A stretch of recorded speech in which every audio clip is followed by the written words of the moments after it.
Hard work can get you places, like a world of fancy parties and hangouts, or a world of beautiful dresses and strawberry desserts. A world of hot guys could be the destiny of someone who ended up in a life they never imagined. It's been 2 weeks already, feels like forever, almost like it's not even real. Striving for wealth and a killer career can land you in a totally different reality. So much time has passed, but the girl, seemingly doomed to a cruel fate, still hasn't woken up. Right now, she just wants to believe this isn't real, that she's imagining things, that it's a dream.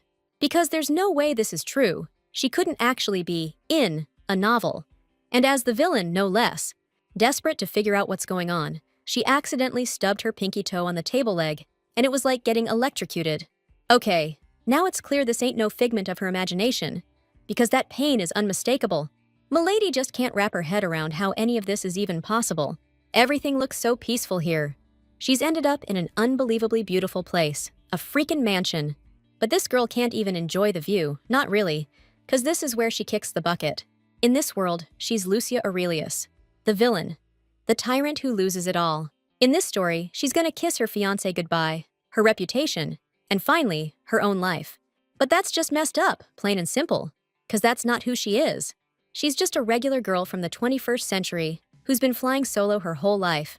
Out of all the characters, fate had to pick her to be the bad guy, like she did something to deserve this. Whatever the reason, she doesn't belong here. This isn't her life. Back in her old life, things were different. She had a best friend. She had dreams she was busting her butt to achieve. She worked so hard all that time. She really put in the effort to reach her goals. So, it turns out everything was for nothing. Just to end up dying in some freaking novel? No way that's happening. This girl ain't going down without a fight. But first things first, she needs to figure out what she even knows about this story. In the original, the story kicks off with the prince's engagement, which is where the main girl shows up for the first time. That's still a whole month away. She figures she can dodge all the main characters, stay out of the plot, and trust that this novel world won't force her to follow the script.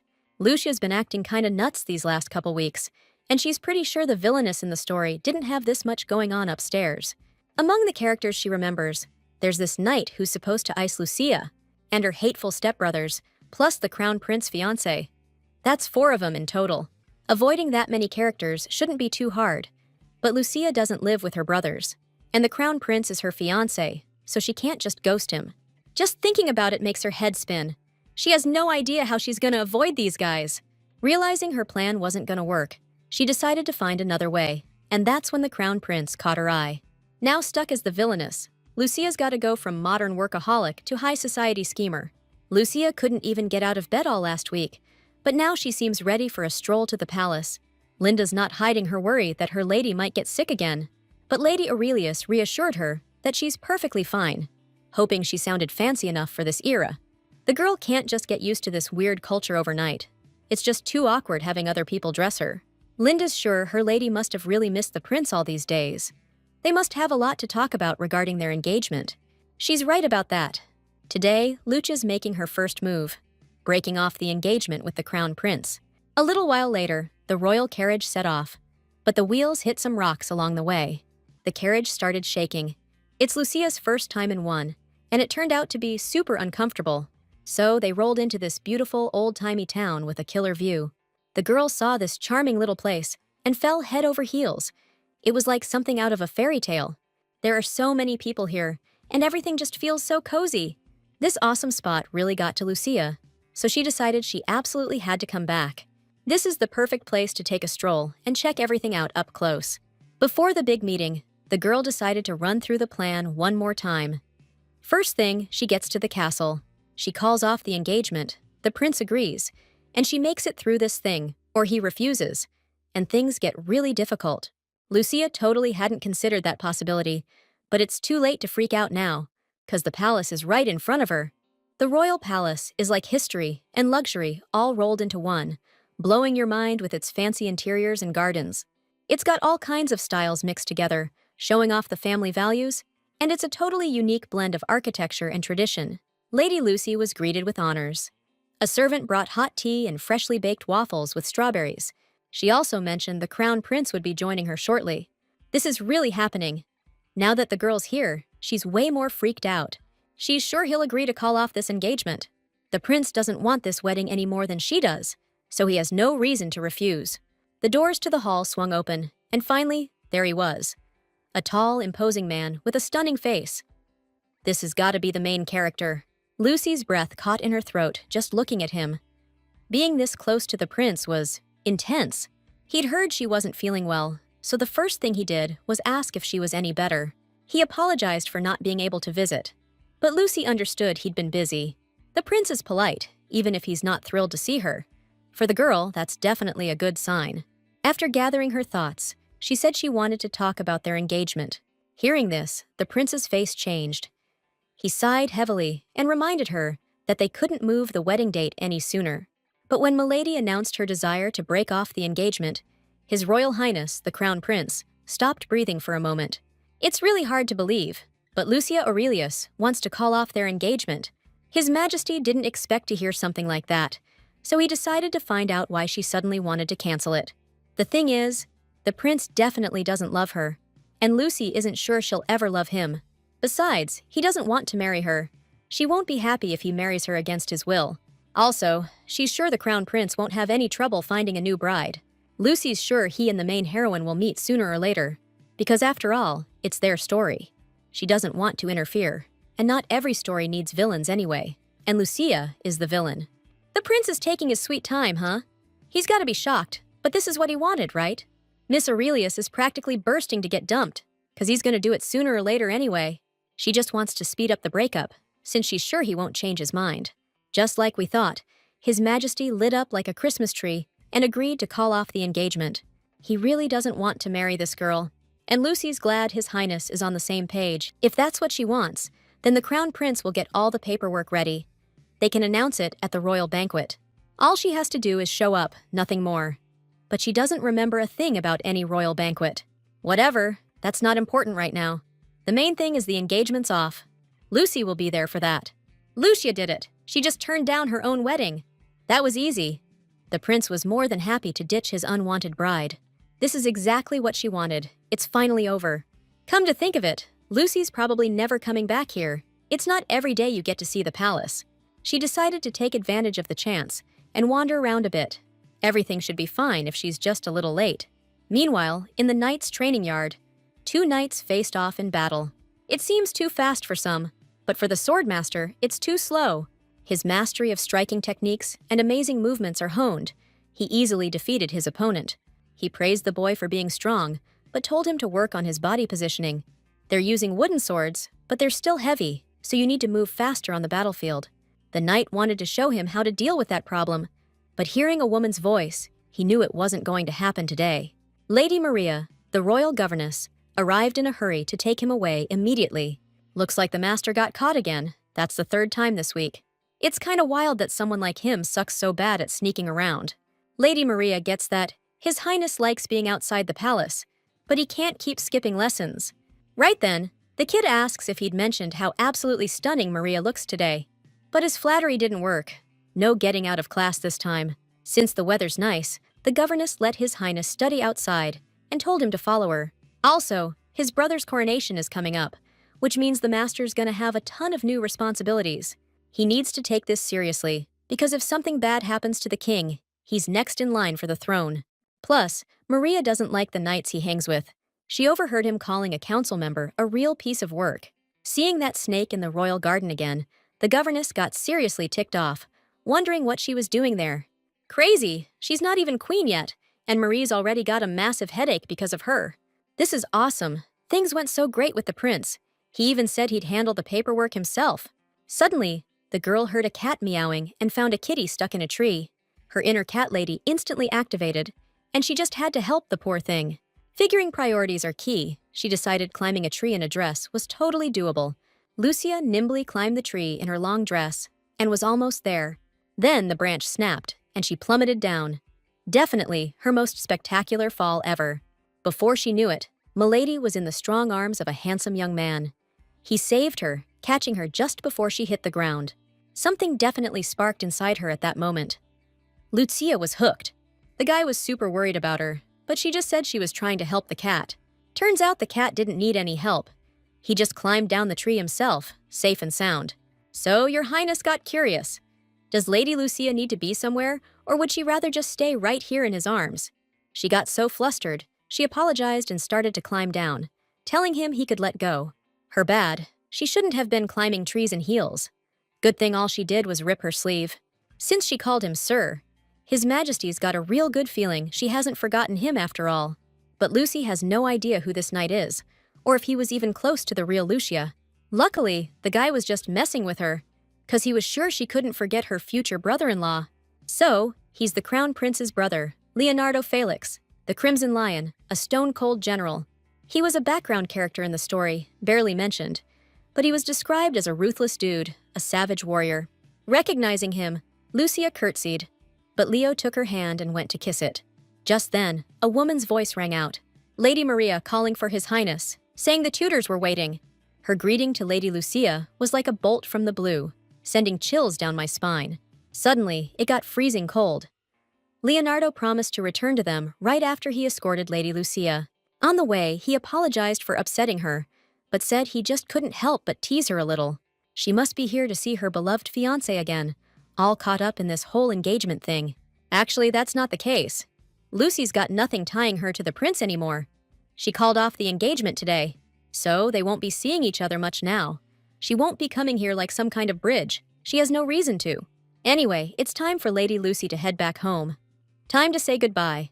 Before she left, Leonardo took one last look into her beautiful eyes, just to make sure she was okay. Lady Aurelius is fine. She's feeling better than ever, actually. Man, that was a long day. But everything went exactly as planned, except for that little tumble. Can you imagine what could have happened if I fell? Thank goodness the second prince was there. He was so sweet, like he didn't have a care in the world. That's different from the novel, so maybe the heroine missed something. Next up, she's gonna meet the other two characters, the stepbrothers Alexander and Theodore Aurelius. Their family adopted Lucia when she was just a kid. Both boys were younger, but their dad only had eyes for her. The Duke was so crazy about his adopted daughter, he spoiled her rotten. Whatever she wanted, she got it. So, while Lucia was swimming in love, the brothers grew up alone, drifting further and further from their dad. No wonder they hated her. That's just messed up. So far, Lucy's only met the older one, Alexander. Theodore's at the Royal Academy and won't be back anytime soon. In the novel, Alexander was portrayed as a rebel of sorts, managing the estate while the Duke's away. He's usually busy, so avoiding him these past 2 weeks was easy, even though he saved Lucia when she first got here. She doesn't remember everything, but it seemed like he was worried about his sister. Even if that's the case, it doesn't matter. Lucy isn't who he thinks she is. She needs to keep her distance. It shouldn't be hard, since the older brother barely leaves his study, and the younger one's never home anyway. Lucy kept hoping things would be okay, but soon after arriving, she realized they weren't. Theodore unexpectedly came home, but unfortunately, Mr. Alexander won't be able to join us. According to Linda, they weren't expecting to see Mr. Theodore for a few months at least. He was supposed to show up after the royal engagement, but this is just so awkward right now. Since they hadn't seen each other in ages, Lucy decided to say something and welcomed her brother back. Right then, Theodore jumped up from the table. The maid figured he didn't like the food. Truth is, he wasn't hungry at all. He'd lost his appetite. Theodore said he'd be in his study and told her to tell his brother not to bother him. Nothing good ever comes of that guy. Alex is way more chill. Suddenly, the girl remembered the maid saying Alexander wouldn't be back until late. And before long, Alexander got his dinner. Lady Lucia had asked for it to be sent to his room. It's been 2 weeks now. Reading a book while inside the book? It's totally messed up. Lucia can't live like this anymore. She feels like she's losing it. The second she steps out of the room, she runs into one of the brothers. So she's been hiding for 2 weeks. Lucy's explored every nook and cranny, every crack in this room. She just needs to get out. She needed some air. But Linda couldn't stand the thought of her going out alone. With all the thieves around, the maid suggested she at least take a carriage. But Lucia couldn't do that. Not if she wanted to keep it a secret from His Majesty. Before leaving the estate, she told Linda to keep her mouth shut and promised she'd be back soon. The girl headed to her happy place, a spot that was burned into her memory. A fairy tale town where they're selling fabrics, fresh bread, and oven-baked goodies on every corner. Life's buzzing here, like there's no pain or misery. People are happy and carefree. Lucia's so glad to be back. This bright, lively town just makes her feel good. She even forgot she was in a novel. Never thought she'd say something like that. People usually read books to escape reality, not the other way around. Thing is, for these people, it's not a story, it's their actual lives, and now hers too. Right here, in this little shop, a girl's selling strawberries she picked this morning. Strawberries are Lucia's favorite, so she decided to grab a whole bag. Today's a perfect day. She figured she'd just pretend she's on vacation. Just a regular day in a strange place, checking out the sights. All day, Lucia did everything she'd dreamed of. Eating the delicious local food, buying sweets and fresh bread, wandering around. But the more people she met, the more she felt like she didn't belong, totally alone. So she just hung around till late. Finally night came. It was a crazy day. It was nice and fun. But somehow Lucia started feeling lonely. She misses her old life. Sure, it wasn't a fairy tale, but it was hers. And now she doesn't know how to get back. Out of nowhere, 3 dudes called out to the hottie, wanting to know what she was doing alone in such a dangerous place. Lucy decided she needed to bail ASAP, but the guys followed her, trying to get her to come party with them. You don't need to be a mind reader to know what these creeps were after. It was written all over their faces. It wasn't cool that the young lady was resisting, so the guy decided to make her go with them by force.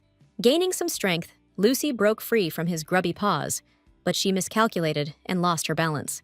Like magic, she fell right into the arms of a gorgeous stranger who gently wrapped her up.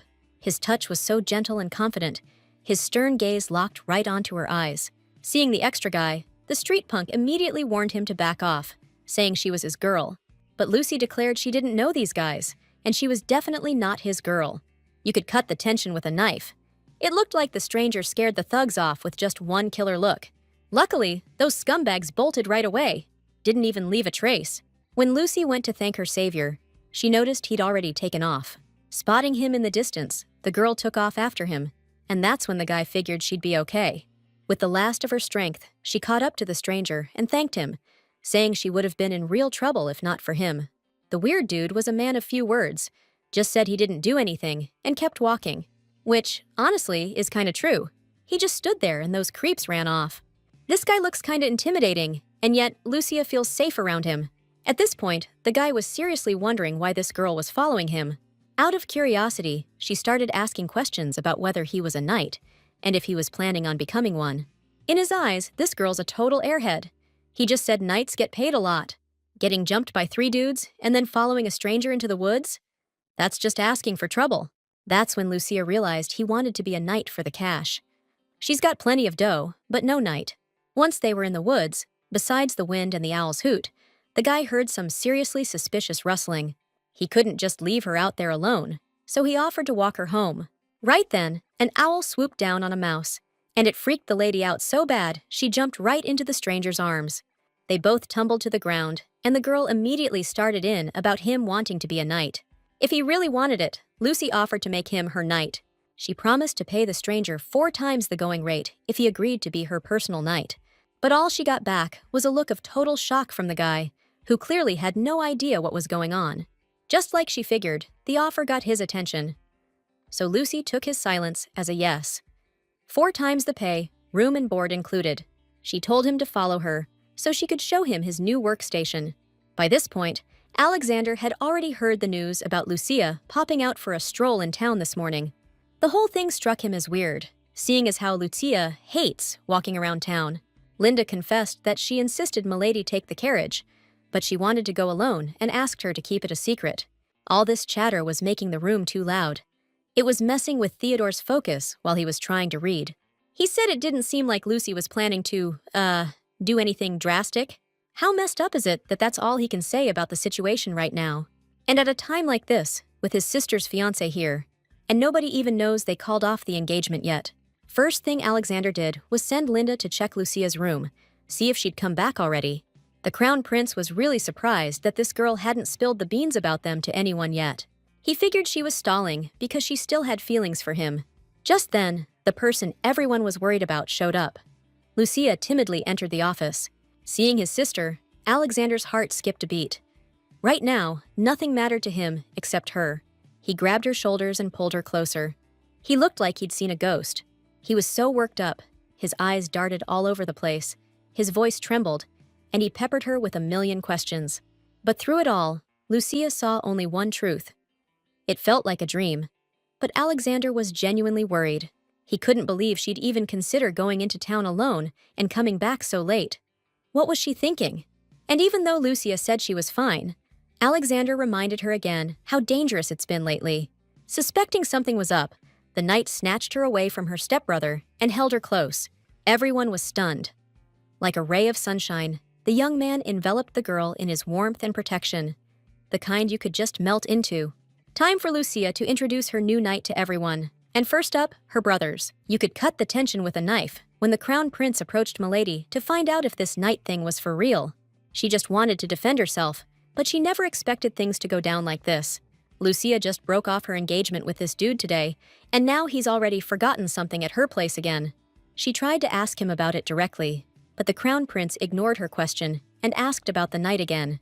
This guy's name is Arthur Felix, and he's the Empire's first crown prince.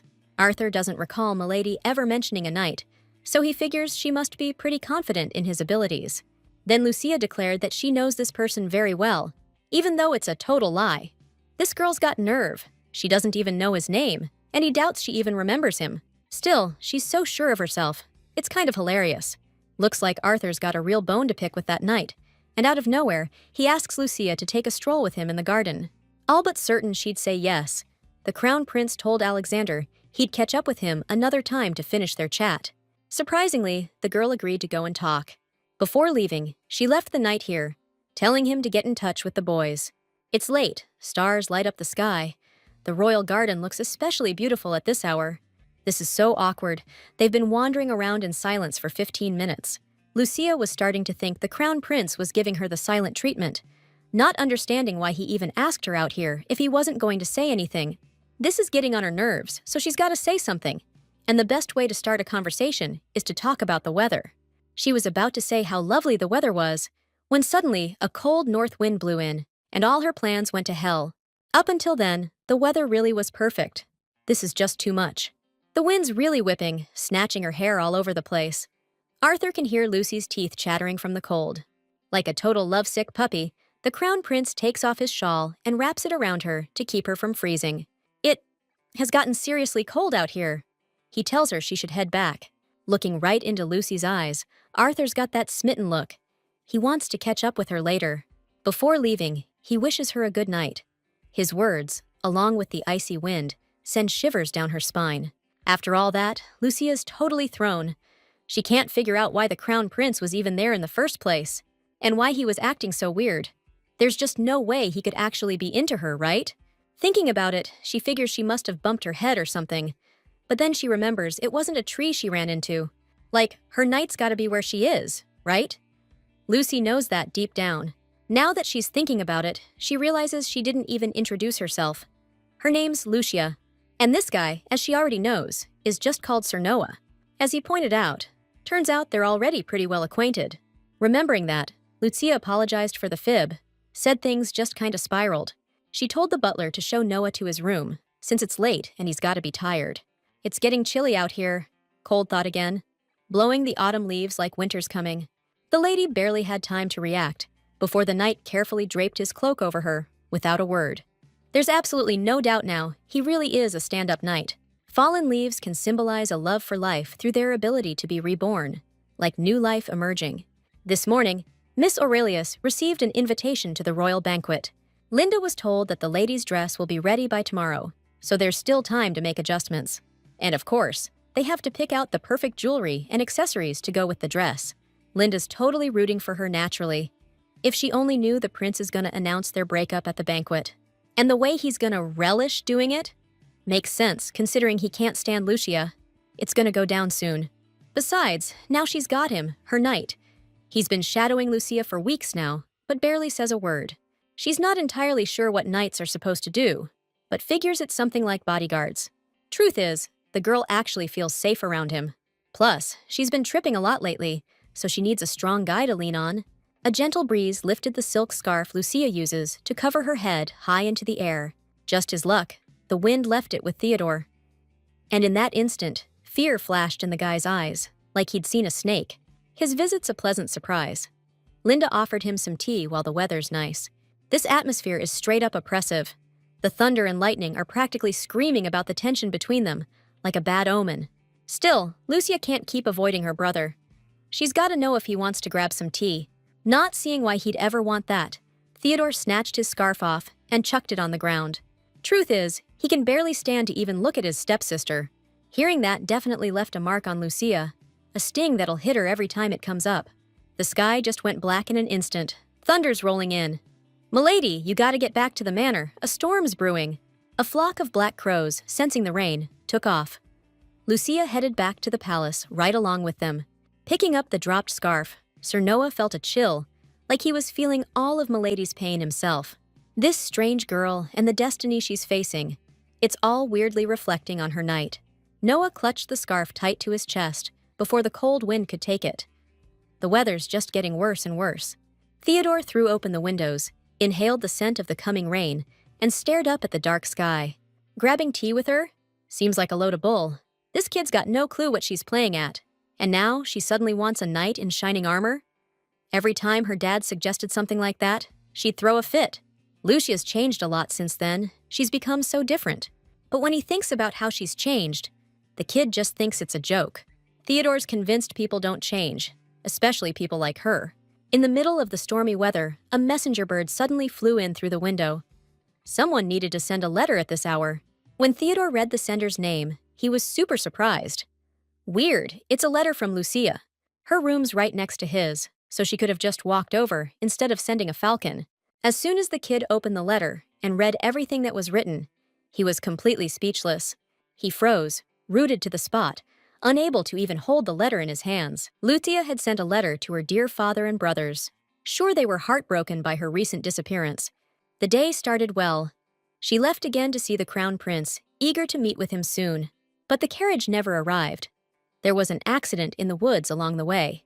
Lucia, being beautiful and of noble birth, was snatched up by some real lowlifes looking to make a pretty penny off her. Back then, she was terrified, feeling trapped and unsure if she would even make it out alive. After many days at sea, they finally arrived somewhere, probably the northern part of the kingdom. Somehow, Lucy managed to escape right after they reached land. But she couldn't get far before collapsing, exhausted, cold, and all alone. There in the woods, alone and desperate, Lucia resigned herself to the fact that she might never see them again. Just when she thought all hope was lost, that's when Aaron showed up. He helped her patch up her busted ankle and let her crash at his place until she was back on her feet. If it weren't for that dude, Lucy might not even be around anymore. Being around him, so caring and understanding, she felt safe and protected. She never knew what it was like to be truly loved before. Aaron took care of her while she was sick. He was kind, considerate, and warm. He taught Lucy to see the beauty in the little things, and she fell hard.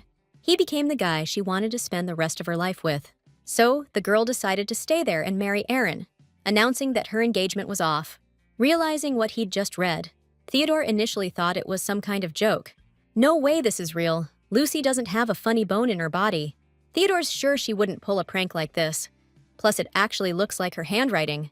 But if it's true, and Lucia's out there getting hitched to someone else, then the question is, who is this girl?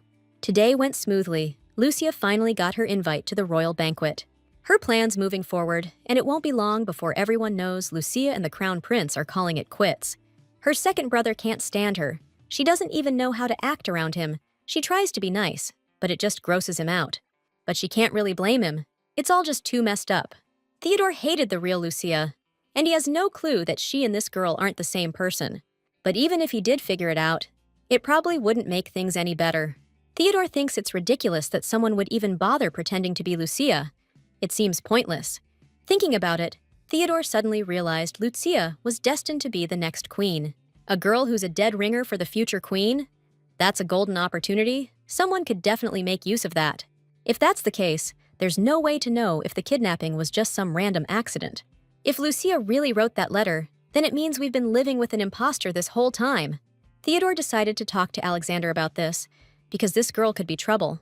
But the second he stepped out of his room, he ran right into Lucia in the hallway. Looking at her, it's hard to believe she's not Lucia. She looks exactly like her. She casually asked if her brother would like a cup of cocoa on such a lovely evening. But she's acting totally different, like she's been swapped out. Actually, the girl regrets asking him. She's messed up the answer so many times. Truth is, Theodore doesn't want to do this, but he needs to be absolutely sure. Suddenly, he started getting closer and closer, really freaking her out. The tension was building. Lucia couldn't even get a word out when Theodore suddenly pulled her into a tight hug. This was a first. Just like he thought, no scar on her back. So, yeah, this definitely isn't Lucia. When the guy pulled this girl away from him, she suddenly threw herself back into his arms again. Lucia's so happy, she just can't let go now. This is the best day ever. Lucy's clinging to her brother with everything she's got. So tight he doesn't even know what she's doing. She can't believe it happened.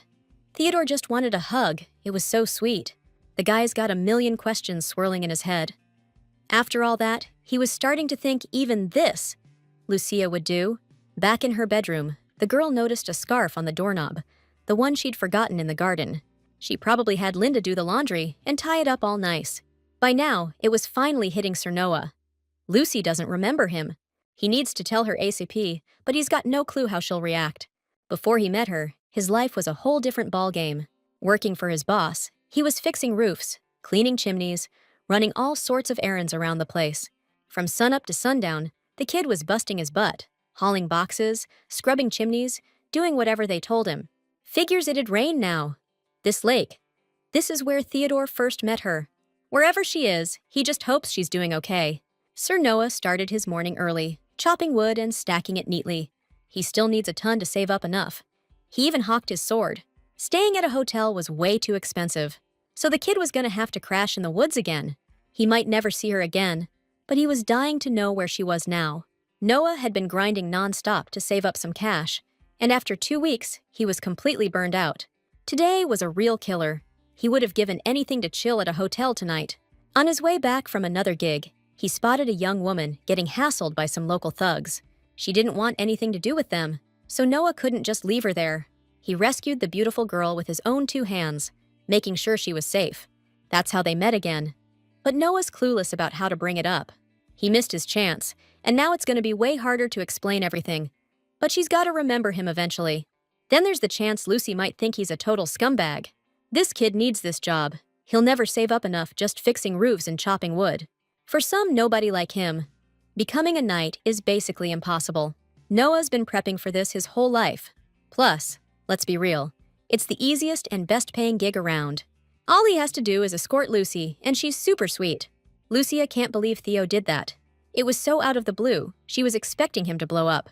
Though, the fact he just flipped his whole attitude is kinda sus. Guess it's no big deal. He's still a teenager after all. Plus, he let her hug him back. Lucy has no idea what Linda used to wash that scarf. It smells incredible. A fairy tale building, where architectural details blend perfectly with nature, all enhanced by sculptures. The owner's favorite client visited one of these amazing places, and it felt like even the flowers bloomed brighter when she showed up. When she saw Lucia, the lady just lit up. She'd heard about the accident a few months back. The mistress was out west in the kingdom for ages, so she only just found out. Thankfully, Lady Lucia's doing better now. It's all behind her. Now that all that's over, she must be really looking forward to what's coming up. The mistress has been working on her outfits for months, especially the wedding dress. It's definitely her most amazing and greatest work ever. She can't wait for the world to see it. Lucia feels guilty that the mistress spent months just finishing the veil. She sewed every single bead herself and had to turn down a bunch of ladies to work on all of Lucia's dresses. Linda's positive everyone wants to look their best at the annual banquet. It's a pretty big deal, and naturally, they need the best designer, like Lady Goliath. Linda's right, obviously. The nobles look forward to this thing every year. It's the perfect chance to show off to high society. Find future business partners or marriage material.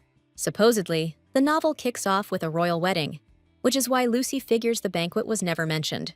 Lady Aurelius is Lady Gullet's favorite client, so picking out dresses was a breeze, especially since she's gonna be queen. And now it's time to unveil the designer banquet dress. Lucy can barely breathe in it. After taking a closer look, Lady Gullet suddenly declared something was off. The dress is perfect, but it's just not her. That won't do. So she called the boys and told them to bring in a bunch more dresses to choose from.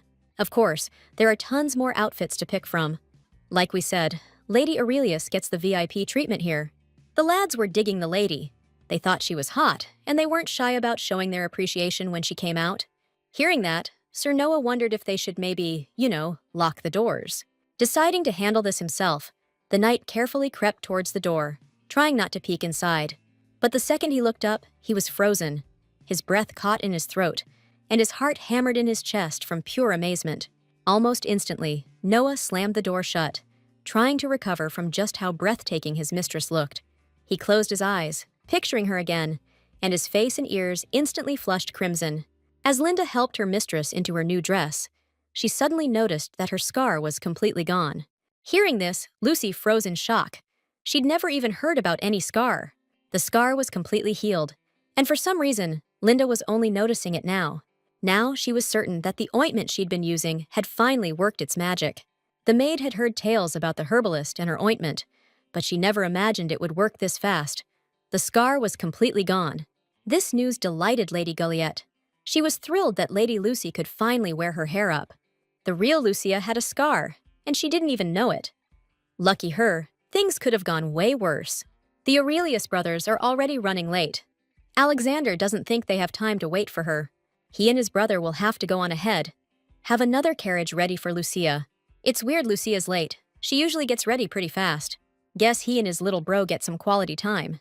It's been a while since they've hung out, just the two of them. Theodore hadn't said a word the whole time. His gaze got cold, intense, almost like he was waiting for something. Through all these crazy events, Alexander seems totally clueless, but still, they got a roll. After the Aurelius brothers took off, the servants scurried around the palace, getting back to their duties. When she got back, Lady Linda was surprised to hear the young masters had already left. According to the maid, Master Alexander was worried about being late, so they're getting another carriage ready for Lucia. Gotta do what you gotta do. Linda wanted the carriage brought around back. They're short on time. All this time, Lady Gullette's been meticulously getting her favorite client ready for a big social event. Linda's freaking out that the lady's gonna be late if they don't haul ass ASAP. So, Gullette's butler, Lorenzo, decided to poke his head in and ask how much longer they'd be. This is a freaking beauty wonderland. Even a beauty queen knows you can't rush perfection. She needs to finish the job, but the butler asked her to finish it faster.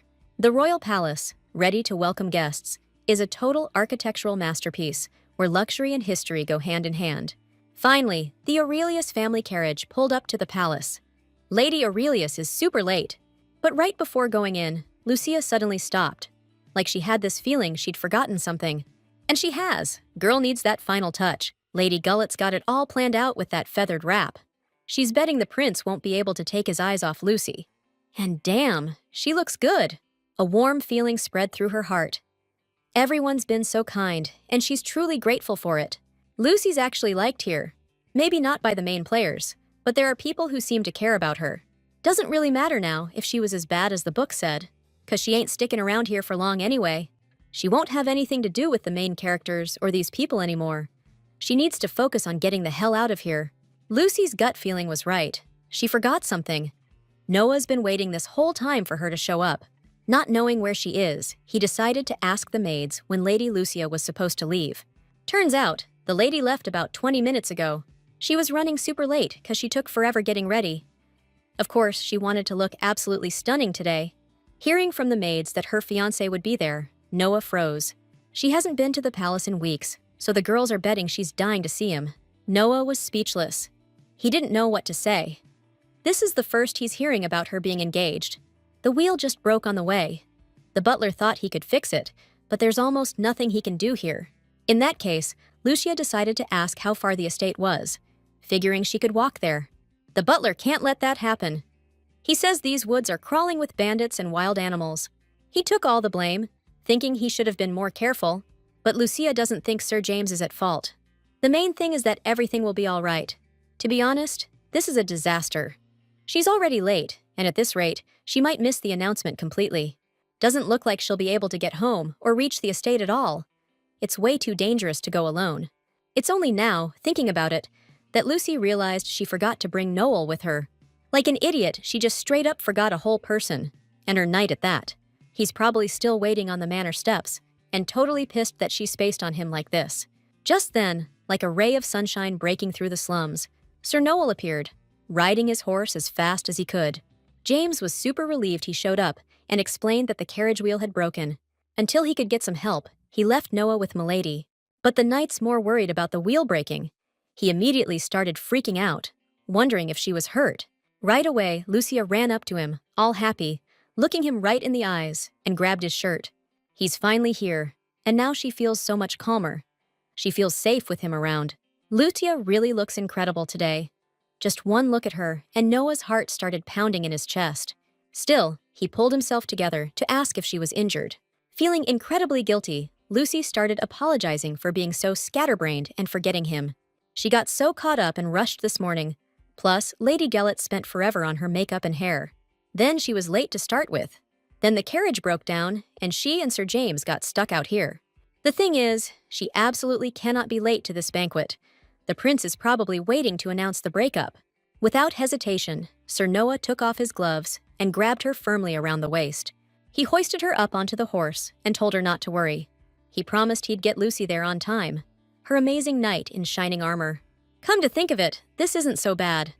Lady Aurelius has never actually ridden a horse before. It's higher up than it looks, but it's okay. Noah's right behind her, so it's not so scary. She's glad he's here. She doesn't freak out as much when he's around. Still, she feels awful about ditching him like that. Good thing he doesn't seem pissed.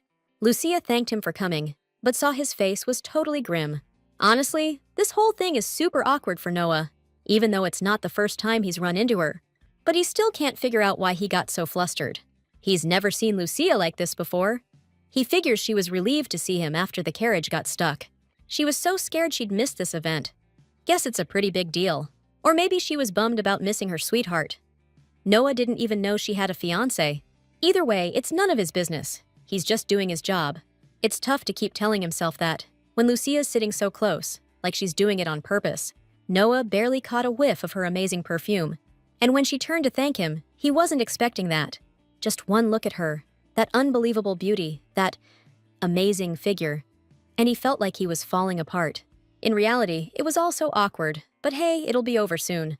Ahead, a breathtaking view of the luxurious grounds surrounding the royal palace. By then, the guests had already gathered for the banquet, chattering about how the prince looked even more radiant than usual today. The prince had to bear the brunt of the wedding congratulations alone. Everyone knows how long Lady Lucia has been waiting for this day. Meanwhile, as a council member, Duke Charles told Prince Arthur to make sure he made a good impression on the ambassadors. The Duke explained the situation in the Empire and the current state of affairs. But all Arthur can think about is where she is. The coronation, the wedding, and the alliance with the Western Kingdom. All eyes are on them. The alliance wants them to be especially careful right now, so Charles ordered him to make sure the banquet goes off without a hitch. Lucia's never late, and Arthur needs to have a serious talk with her about this. Ran into Lady Asteria at the banquet. Noticed she was in a pretty good mood, the aristocrat did. Lady Asteria's doing great. Her niece has been staying with them the last few months, so she's been over the moon. Aunt Beatrice's niece, young Claire, is also at the ball tonight. She's a real knockout. Claire's really grown up. Last time we ladies saw her was at Aunt Beatrice's wedding. She was just a kid back then, only 17 years old. Claire wasn't expecting to be here, but she's hoping to run into him. Not wanting to waste any time, she asked her aunt if she could take a little walk and explore. This fancy shindig is in full swing. This year's banquet is supposed to be the most over-the-top ever. Everyone's just bummed that the princess isn't here, and nobody's seen the second prince either. Everyone knows the second prince isn't really into this kind of thing. At least everyone's hoping to see the Marchioness's niece, who's making her debut. Right now, Claire's laser-focused on finding one specific guy, and she's searching everywhere for him. She's convinced he's got to be around here somewhere, so she's relentlessly combing the whole courtyard. The second their eyes met, it was like she floated up into the air, and everything else just faded out. It's him, exactly how she pictured him, tall and impressive. Her heart skipped a beat when it suddenly seemed like he spotted her and was heading her way. She didn't expect things to happen this fast. He must have recognized her. Right up until the last second, Claire thought they were finally going to meet. But the encounter turned out to be empty, fleeting, and meaningless. All her hopes, her dreams, fueled by young love, just crashed and burned in that instant. The prince chose a girl whose beauty is hard to resist. Lady Lucia is as gorgeous as ever. She's a total darling of high society, and the guests immediately swarmed her with questions like a pack of wolves. Lady Aurelius is flattered that ladies are dreaming of visiting the Aurelius estate one last time before she leaves it. Truth be told, she didn't expect so many people, and hopes no one's noticed she's not the real Lucia. But something tells her she'd know how Lucia acted in high society if she'd read the book. It's obvious she's sad to leave her childhood home, but they imagine she's thrilled about her new life at the palace. Of course, as the council members believe, she's been preparing for it for years. That guy across from her is pretty intimidating. He heard Lucia was recently deathly ill and bedridden. The royal court is hoping to see an heir right after the wedding, so her ladyship's health is important to them. Looks like they're all in the dark about the annulment. Lucia decided to lay all her cards on the table, but then the prince kissed her hand. No need to rush things. The main thing is that her ladyship is here and in good health. It's lovely to see the future king and queen getting along. Lucia looked annoyed. She really wanted to have a word with His Highness in private. Sir Noah always stays in his lady's shadow, letting her shine in the public eye. She's like the sun, her energy, spirit, and warmth, lighting up everyone's lives, like a star warming the earth. But the sun's so far away, like it should be. It's where it belongs. And Noah's where he belongs, always behind, like a shadow slowly following the sun. Their meeting made an impression on the guests. They don't remember the prince ever being like this. Among everyone at the banquet, it seems Lady Claire's the only one who noticed that this girl is a dead ringer for Lucia. The weather's great today. Prince Arthur brought his fiancée to the pond to talk away from prying eyes. He didn't dare speak first, but he noticed Lucia looked upset. Judging by her expression, she wants to off somebody, or she's already figured out how to do it. Suddenly, she asked when His Highness was planning on starting a family, referring to his words about there being no need to rush. Arthur was totally blindsided by this conversation, left him completely stunned. He was actually going to say something, but Milady was held up and he couldn't find her. Confusion flickered in Lucia's eyes. They talked about this weeks ago, and Arthur promised her. He promised their engagement would be called off today, said he'd take care of it. Noah overheard every single word without even trying, and something inside him shifted in that instant. And now, not only is the council clueless, but they actually think they want to start a family. Truth is, His Majesty doesn't want to marry her either. It's just, something came up. Hearing that, Lucia got really worked up, figuring there must be some kind of complication. For some reason, they can't break off the engagement. In the book, it happened right at the start. Something's changed now, demanding an immediate explanation from the Crown Prince. You can hear the anxiety in her voice. He's getting closer, making Lucia freak out about why all this is suddenly happening. Wanting to explain what's going on, Arthur's shaking like something awful happened, and he's holding his bride's hands. Whether he didn't have the guts, or there are other reasons, the Crown Prince couldn't come clean about everything. He invited Lucia and her brothers for a few days. Now he has to head back, but he promised he'd explain everything later. Running into Noah was sudden, but not unexpected. Arthur brushed past him, intentionally bumping his shoulder. He's just letting the knight know where he stands in the pecking order. With every step, Arthur started feeling worse. He felt his body start to sway. More than anything, he didn't want this to happen again. He was so damn tired. Lucia, the woman who once truly loved him with all her heart. It hurts to think that Arthur is so unappealing to her now, that the thought of their engagement fills her with rage. She looks scared stiff, but the Crown Prince doesn't even realize why Lady Lucia's face changed so much, or why he's so bothered by it. Lucia's overcome with sadness after meeting her fiancé. Noah might want to help her, but he's powerless. Truth is, he doesn't belong here. Nobody ever blamed the sun for shining on someone else, right? Lucia doesn't get what just happened. Today was supposed to be the end of it all. She thought she was doing everything right, staying quiet and waiting for everyone to find out today. But he didn't do a damn thing. Trying to tell herself she's okay, the girl's convinced there's a logical explanation for all this. Of course, that's not it. Today didn't go as planned. It was supposed to be different. Looks like a storm's brewing. The weather's so unpredictable in the spring. It was warm and nice just this morning. Claire completely forgot about her. She looks exactly the same. But if her hunch is right, then everything would change. Arthur didn't recognize Claire either. He should have remembered her, but it was like he didn't even see her. She desperately wants to believe he can't really love Lucia. Finally, Aunt Beatrice found her niece to ask if she'd seen her cousin, Henry. Edmund wants to introduce him to the council members, but Auntie can't find that knucklehead anywhere. Even now, Claire doesn't get why she's worried about this. After all, she's the main character. This banquet isn't proving enjoyable for everyone. Aurelius's second son just got publicly humiliated. Suddenly, he ran into some guys who really put him in his place. He's no match for three of them. The guy with the blood-red eyes is seriously ticked off at how Theodore's greeting his old buddies. It's unbelievable. He was just gonna walk right past without even saying hi, like he's too good for them. As soon as Theodore confirmed it, Henry clocked him one good in the face to make him regret it.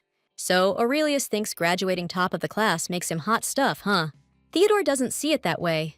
And honestly, why would he even bother competing with guys like Henry? The dude's such a nobody, he's not even worth the effort of a rivalry.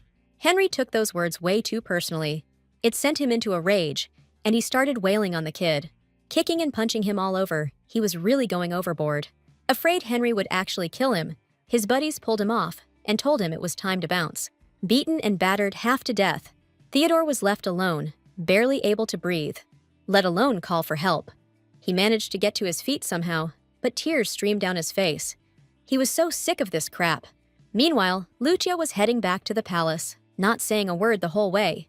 When Noah finally decided to talk to her, she just happened to spot Theodore nearby. Spotting him sitting there all alone, Lucia rushed over to see what was wrong. That's when she saw the fresh bruises on his face, and a wave of worry just crashed over her. She grabbed his shirt and started asking him what happened, if he was okay. Of course, Lucia could see he wasn't okay, so she told Noel to get a doctor, stat. She'd never been this worried about her brother before, desperate to know everything that happened. Of all the times for her to show up, he didn't need her help. It wasn't her business, he snapped. Seeing how much trouble he was having just moving, she offered him her arm for support. But even in that state, Theodore couldn't stand her help and grabbed her wrist. Bitter, Theo told her not to get any ideas, or he'd remind her what kind of game Lady Lucia was playing. Maybe she'd forgotten, but she definitely shouldn't forget that he was the Duke's son. He grabbed his sister's arm, squeezing it as hard as he could, furious, told her to never touch him so carelessly again.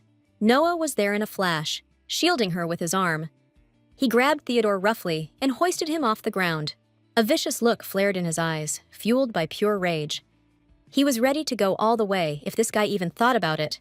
Just then, Lucia caught his attention. Since Theodore was hurt, she asked him to let it go. Instantly, the knight released his grip and freed the Duke's son. Lucia immediately told him he was free to leave for the day.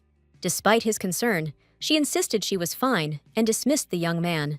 Having no authority to disobey his mistress's orders, Noah retreated as quickly as he could. Taking step after step away, he really didn't want to leave. This conversation, meant for their ears only, was not for prying eyes. Now that Theodore knew everything, Lucia was terrified. She's freaking out, trying to figure out how he found out and why he didn't say anything. The kid's betting she's dying to know why he let her run this scam on everyone for so long. Truth is, he doesn't give a damn about her excuses, so Theo told her to save him for the executioner. Judging by Lucia's face, she hadn't even considered that, like there wouldn't be any payback. Impersonating the crown prince's fiancée and a duke's daughter? That's way out of line. The high court doesn't play with that kind of deception. You don't mess with the duke's family, so she better enjoy her jewelry and fancy clothes while she can. Until Theo decides what to do with her, she needs to zip it and stay out of his way. Lady Lucia's clueless about what's next, what to do, or how to even explain this mess. Today was supposed to go down differently. She was supposed to break off the engagement, and then figure out how to ditch this estate. But the problem is, Theo's in the know. Lucy's head is spinning with questions. What'll happen when Arthur finds out? Will the real Lucia ever come back? And how did things even get to this point? Maybe, deep down, she actually likes the people she's fooling, but she just barged into this whole situation. Meeting Lady Aurelius in this forest, Leonardo's really hoping she's not about to climb another damn tree. Lucia wasn't expecting to see Sir Leo here, but out of respect, she asked how he was doing. Not knowing if he's in on it too, she's clueless about what to do next, and it's making her sick to her stomach. The second prince touched her head, he magically knew she wasn't feeling well. He's staring into her eyes so intensely, it's like he can see some deep, dark secret that nobody else can. Since Lucia's getting flustered, Leo took a shot in the dark, wondering what's got the poor thing so worked up. That's not it at all. His Highness isn't making her nervous. They've known each other for ages, even if they weren't exactly close. Come to think of it, this is the longest conversation they've ever had. The first was when Lucy called off the engagement. By the way, the annulment was supposed to happen today, but Lucy says the prince will explain everything. The second prince found it weird that he was hesitating, especially knowing he never liked the idea of marrying Lucy in the first place. There's nothing interesting about it, the girl knows it. Arthur already said it. But it's still so infuriating. Leonardo suddenly wondered where they were going. Honestly, Lucia had no idea herself. She was just following him. To top it off, she's starting to feel worse. As if the day wasn't already going sideways enough. Just when her stomach started cramping up, the second prince suddenly, confidently, put his arm around her waist and scooped her up. He's got this look of certainty, like he knows the lady will be staying with them at the estate for a few days. Leo decided to carry her to a room, figuring she could use a little rest. Obviously, Lucia couldn't walk on her own with that kind of pain. And Leo, worried about her, even offered to call a doctor. Actually, that's not a great idea. If someone sees them, they'll definitely start rumors, and it'll only make things worse for him. The pain was unbearable, totally intense. But thank God Leonardo was the only one around when it happened. As evening approached, a killer opportunity landed, and the guests started clearing out of the palace. It's been hours, but Noah can't find her anywhere. His only hope is that she hasn't passed out. He already regrets leaving her alone. And if that punk even lays a finger on her, he's gonna regret it. Alexander joined the search for Lucia. He's convinced Noah, as her knight, should be by her side at all times. Suddenly, a familiar fur coat flashed by. Turns out the lady was with Leonardo the whole time. Apparently, Lady Lucia wasn't feeling well, so he offered to help and took her to the estate. The second Noah heard Lady Lucia was sick, he bolted without a word. Alexander thought that was so messed up. Like the guy Lucy found just up and left. She hired a personal knight after that incident. Alexander thinks it's because she needs to feel safe. He dug up everything he could on him and found nothing suspicious, except for the fact that he never worked as a knight. Lord Aurelius thinks he should trust Her Highness. It's just that her knight is so damn weird. Turns out Arthur actually met him too. He was there the first night Lucy introduced him. That was a fantastic banquet. The council really appreciates the ambassador making the journey from the empire. The whole time they were talking, the crown prince couldn't take his eyes off his cocky brother. He's clearly wearing Lucy's fur, but Arthur can't figure out why that's happening. Rumor has it the princess arrived in the Western Kingdom and is getting ready to tie the knot with Prince Julius. He's the emperor's only nephew, so the ambassador's sure they know what that means for their future. At that moment, Arthur decided to say he had something else he wanted to discuss with the council. His Highness immediately cut him off and said they were also looking forward to this alliance. Word is the fleet docked this morning. The Aurelius family is super grateful for the emperor's generosity. One of the council members said it's just a token of appreciation. They also think the gift they sent will be helpful to the emperor. Suddenly, he brought up Sir Arthur's situation. It's coming to a head soon. Hearing that, the first prince just slumped, head down. Like the councilman hit a real nerve. Still, nobody can know about the annulment. His wedding is definitely still on. That evening, Lady Lucia's bath was ready. The second prince told the servants to leave her dinner in her room. After dismissing the maid, she just wanted to be alone and unwind a little. Touching herself, Lucia suddenly had a realization. She remembered the scar. Now it clicked. That's why Theodore hugged her. He was looking for the scar, and she was hoping for something else. She felt like a total idiot. He'd suspected her from the start. Lady Aurelius was so clueless, thinking she could change everything. Now she just wants to bail. But who knows what'll happen then, or if she can even find a way back home. She doesn't even remember how she got here in the first place. But here, underwater, she felt a hand touch her. The water gently wrapped around her, and she curled up. Suddenly it felt so good. His warm hands touched her almost cold body, droplets of water running down her face as she seemed to sleep peacefully. Along with his desperate cries, Lucia's body fills with life. Every cell in her body is revitalized, and then her body starts changing color right before her eyes. At that moment, she woke up, horrified to realize it had all been memories. How Lucia Aurelius got here? Honestly, she has no freaking clue. Last thing she remembers is running through the woods before she fell. But for some reason, she's convinced those were memories of drowning, but someone pulled her out. It's all so hazy, but if Lucy figures out how she got here, she'll definitely find a way back to where she belongs. Remembering her mother's words about her not belonging there, she doesn't know if anyone's looking for her, if anyone at home misses her. Suddenly, there's a knock at the window. From the street, Noah's trying to get her attention, tossing pebbles at her window. Seeing him, Lucia was overjoyed. Her sad thoughts vanished instantly. Her knight's throwing pebbles, that's so sweet. To think she gets to experience this, it's so romantic. Not noticing the lady had opened the window, Noah threw a rock and hit her right in the face. Talk about romantic. Lucia knew from the start today just wasn't her day. Panicked, Noah instantly climbed up to the window and into her room, his heart nearly leaping out of his chest with worry. There's never been so much emotion on his face before. He looks like he's really beating himself up over what happened. But right now, Lucy's way more interested in how he got up here, and so damn fast. Claiming he didn't see the open window, Noah grabbed her face and started checking her out. Trying to see where the rock landed, the guy got so close, Lucy could feel his breath on her. This girl in his hands is something else. Her look is like it's sending Noah into overdrive. But the second the lady got a nosebleed, everything switched to full-blown panic. Lucia still can't believe he hit her with a rock. But his face is even worse. It's kind of funny. She really wishes Noah could have seen the look on his own face just then. The knight's freaking out, but looking at this gorgeous lady, all he can think about is what's under that dress. Once the bleeding stopped, Lady Aurelius decided to find out what brought her charming knight here. But suddenly, he grabbed Lucy's hand, and his face changed instantly when he saw a huge bruise. Noah knew he'd leave his mark, and the very thought of it filled him with unholy rage. This guy's being super gentle, barely touching her hand, worried about hurting Lucy. He's concentrating so hard, you could even say he's sweating it. Casually, the guy asks if Lucia's gonna keep doing that. You know, forgetting she has a knight. The memories of that aren't great. She left the banquet with Leo. What the knight's really saying is he didn't want to leave her alone, but she told him to scram. Lucy's brother seems to be injured, so he's taking it easy on him. But if something like that happens again, Noah's not gonna hold back anymore. The sun's so alluring, its rays of light chasing away the darkness, making you crave it even more. Every day spent with him will never be the same again. It's just an addiction, it seems. It's getting late, so Noah bowed out and said the lady should get some sleep.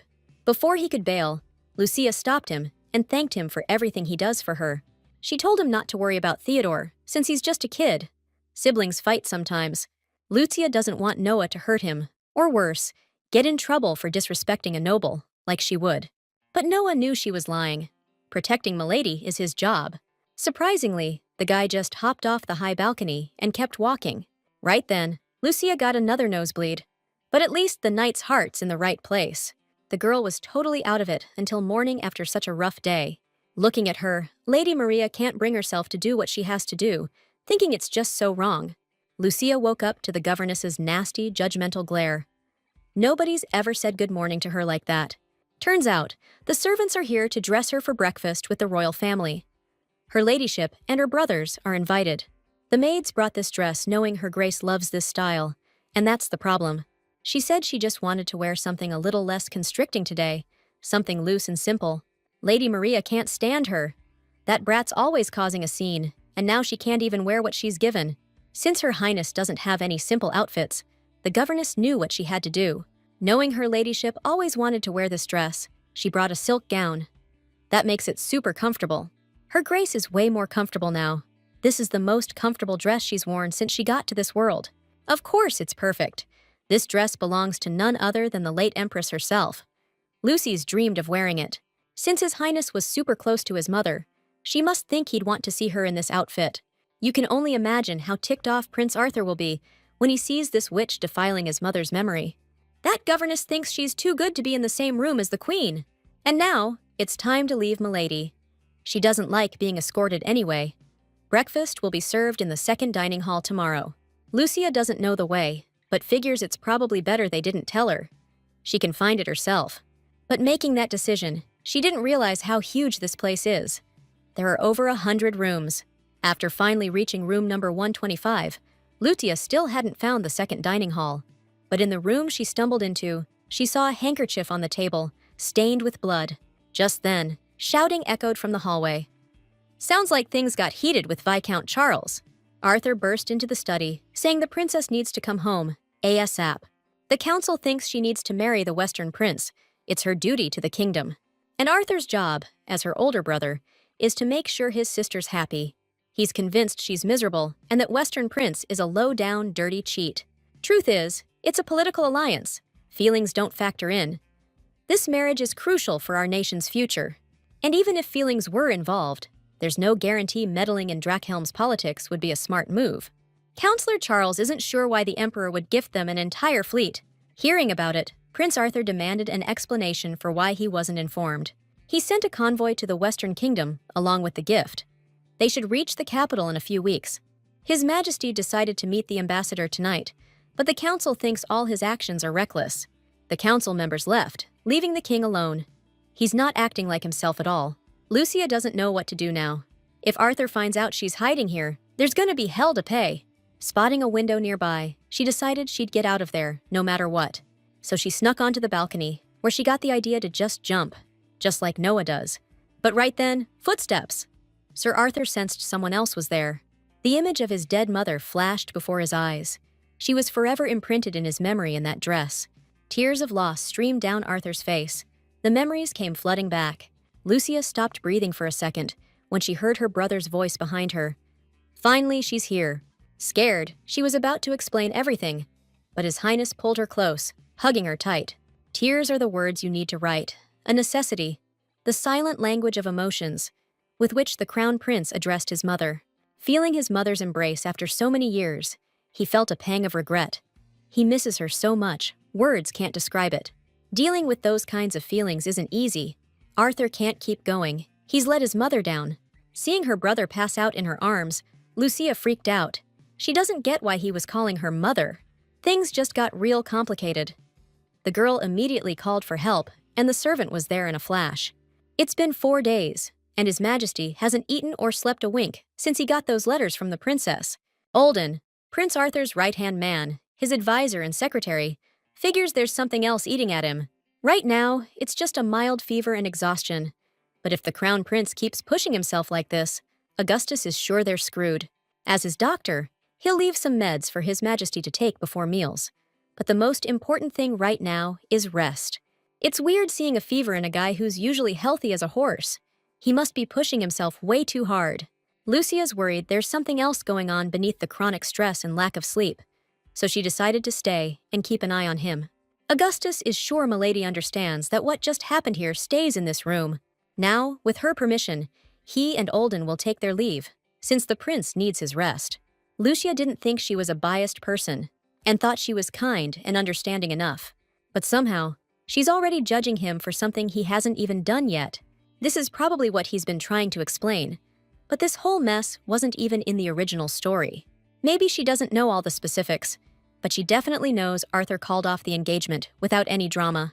She figures it's because she's not the real her, because she messed with the plot, and now the characters are acting different. But the thing is, Arthur's not just some character anymore, and Lucy can see he's actually hurting. Flowers are like nature's smile and the earth's music, plus they remind you of important moments and feelings. They're a universal way to show love and remember things, like a person's honest feelings. They're real. Flowers and love go hand in hand. Flowers are the earth's poetry, written by its heart. And love, alive like a flower, takes time to bloom. Loving flowers is loving life, loving your loved ones, like Arthur's love for his mother. Without love, he wouldn't be crying, realizing he messed up with his mom. He thought he'd let her down, that he wasn't ready to rule the kingdom, that he didn't deserve to be king. But his mom always knew what he was born to be. She was sure everything would be all right, that her sweet, precious baby had nothing to fear with her by his side. More than anything, Arthur doesn't want his mom to leave. Without love, a flower withers, just like a kid without his mother. With those thoughts swirling in his head, His Majesty suddenly woke up and saw Lucia standing before him. Looking like his mother, she asked if her prince was feeling any better. The reason she's here is that she's been taking care of him. Arthur just collapsed out of nowhere, so she was worried sick. He seems to have a lot on his mind lately, but Lucy just wants her prince to try not to stress so much. She gently touched her lips to his forehead and told him everything would be okay. Suddenly snapping his eyes open, Arthur realized it was all just a dream.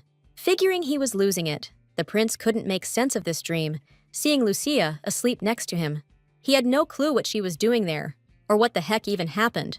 But when he saw her wearing his mom's dress, rage took over. Arthur grabbed the girl and started yelling. Tears started streaming down Lucia's face in that instant. She begged for forgiveness, without even opening her eyes. The very thought of her crying in her sleep changed the Crown Prince's expression. All his anger just seemed to vanish. He gently released her hands, careful not to wake her, but one question kept spinning in his head. Why is she like this? This was supposed to be easy. Arthur never even wanted this girl. He's doing it for his sister, for the kingdom.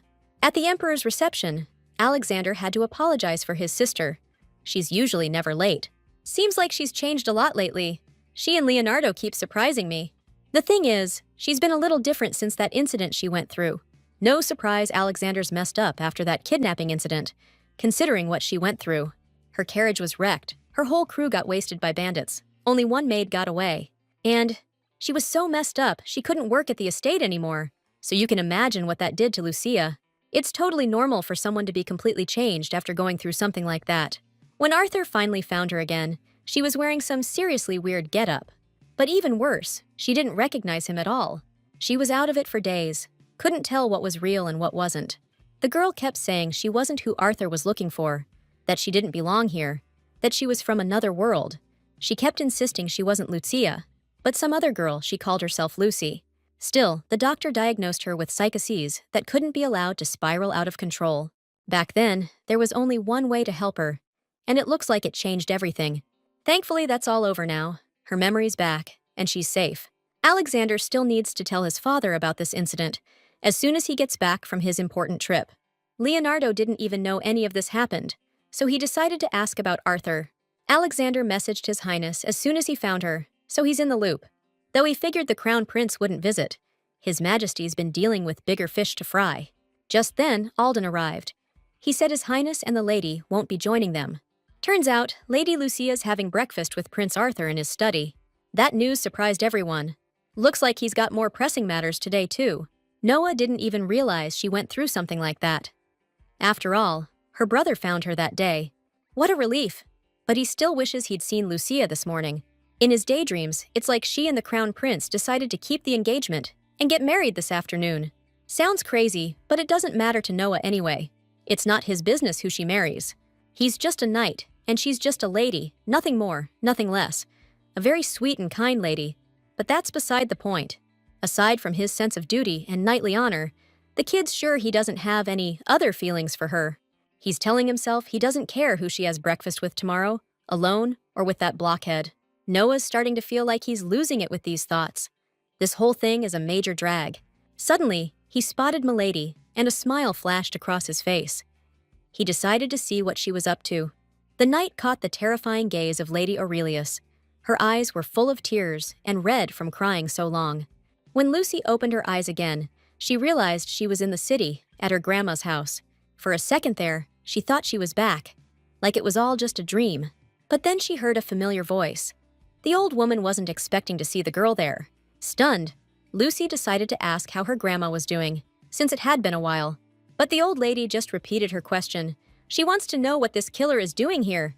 Lucia's eyes snapped open in terror at the piercing scream, her heart pounding like crazy, about to burst. So, it was just a dream again. But the girl can't figure out why she suddenly fell asleep. Noticing the blanket on her, she suspected the Crown Prince was the one who did it. But seeing Arthur sound asleep, Lucia slowly got out of bed and figured it was a maid. She touched his forehead. His fever had gone down. That's a relief. As soon as the girl left, Arthur sat right up. He's sure she's been crying this whole time. So, Lucia found herself in complete silence. The castle was lit up with candles, but the vibe was still kinda creepy. After everything that went down, the girl felt totally weird. She suddenly needed to get some air, ASAP. The royal garden, with its flowers, trees, and fountains shooting sky high, reminded her of when she was a kid. Memories started flooding back, but Lucia was begging them to stop. She didn't want to see any of it. Once, when she was little, Lucia brought her mom some flowers. Her dad said they were her mom's favorite because they looked like sunshine. Her mom loved the flowers and was sure Lucia's little brother would love them too. Remembering kissing her baby brother goodnight just tears Lucia apart. She's trying so hard not to think about it. They're not coming back. You can't turn back time. It's all over and done with. It was a real tragedy, a messed up accident that changed Lucia's destiny forever and turned her life into a total nightmare. The pain of loss is eating her up. Lucia's heart is breaking. She feels so guilty about what happened to her mom and dad. On that cursed day, Lucia needed surgery ASAP. An ambulance wouldn't have made it in time, but Dad had already called the doctors. But he decided his wife would be better off staying home instead of going with them. Seeing her dying daughter, Mom couldn't stay behind. Her husband couldn't take the girl alone. She needed her mom. A horrific chain of events. It all ended tragically, leading to a devastating accident. Soon after, the lady got an unexpected call. That's how she found out her daughter had been found, but there was no joy in her voice. They couldn't do anything. A sudden rockslide killed the driver instantly. The ambulance was too late. The mother and child were gone. As soon as the lady learned about her child's death, she declared it was a lie, that it wasn't her daughter. She's positive her daughter isn't married and has no kids. She's been searching for her for 6 years, not to lose her. Only a little girl survived. Her appendix burst, and she needed surgery. She's in critical condition right now. Months later, the girl cheated death, and on the day she was discharged, she saw her grandmother for the first time. Eleanor Sinclair. That's Lucia's grandma's name, the one she was supposed to live with. But turns out the old lady ain't happy the girl survived. In Eleanor's eyes, this kid will always be a killer, the one who offed her daughter. If only she hadn't gotten sick that day, they'd still be alive. Her family died because of her. She's a straight-up disgrace. The blame for what happened crashed down on Lucia like a tidal wave. They said she'd have been better off dead. Right when she was at her breaking point, barely holding back the endless accusations in her head, she saw Noah, this shining beacon. That's how he found her. This girl in terrible shape with tear-filled eyes. She was about to completely lose it. Seeing that Milady was crying, Noah started to get worried. But Lucia calmed him down by saying it was just allergies. Blame it on the wind, too. Something must have gotten in her eye. This past half year has been a total roller coaster. Despite her desperate attempts to excuse her weakness, Noah told her she didn't have to do that, not in front of him. But if Lucia doesn't want to talk about it, he won't ask again.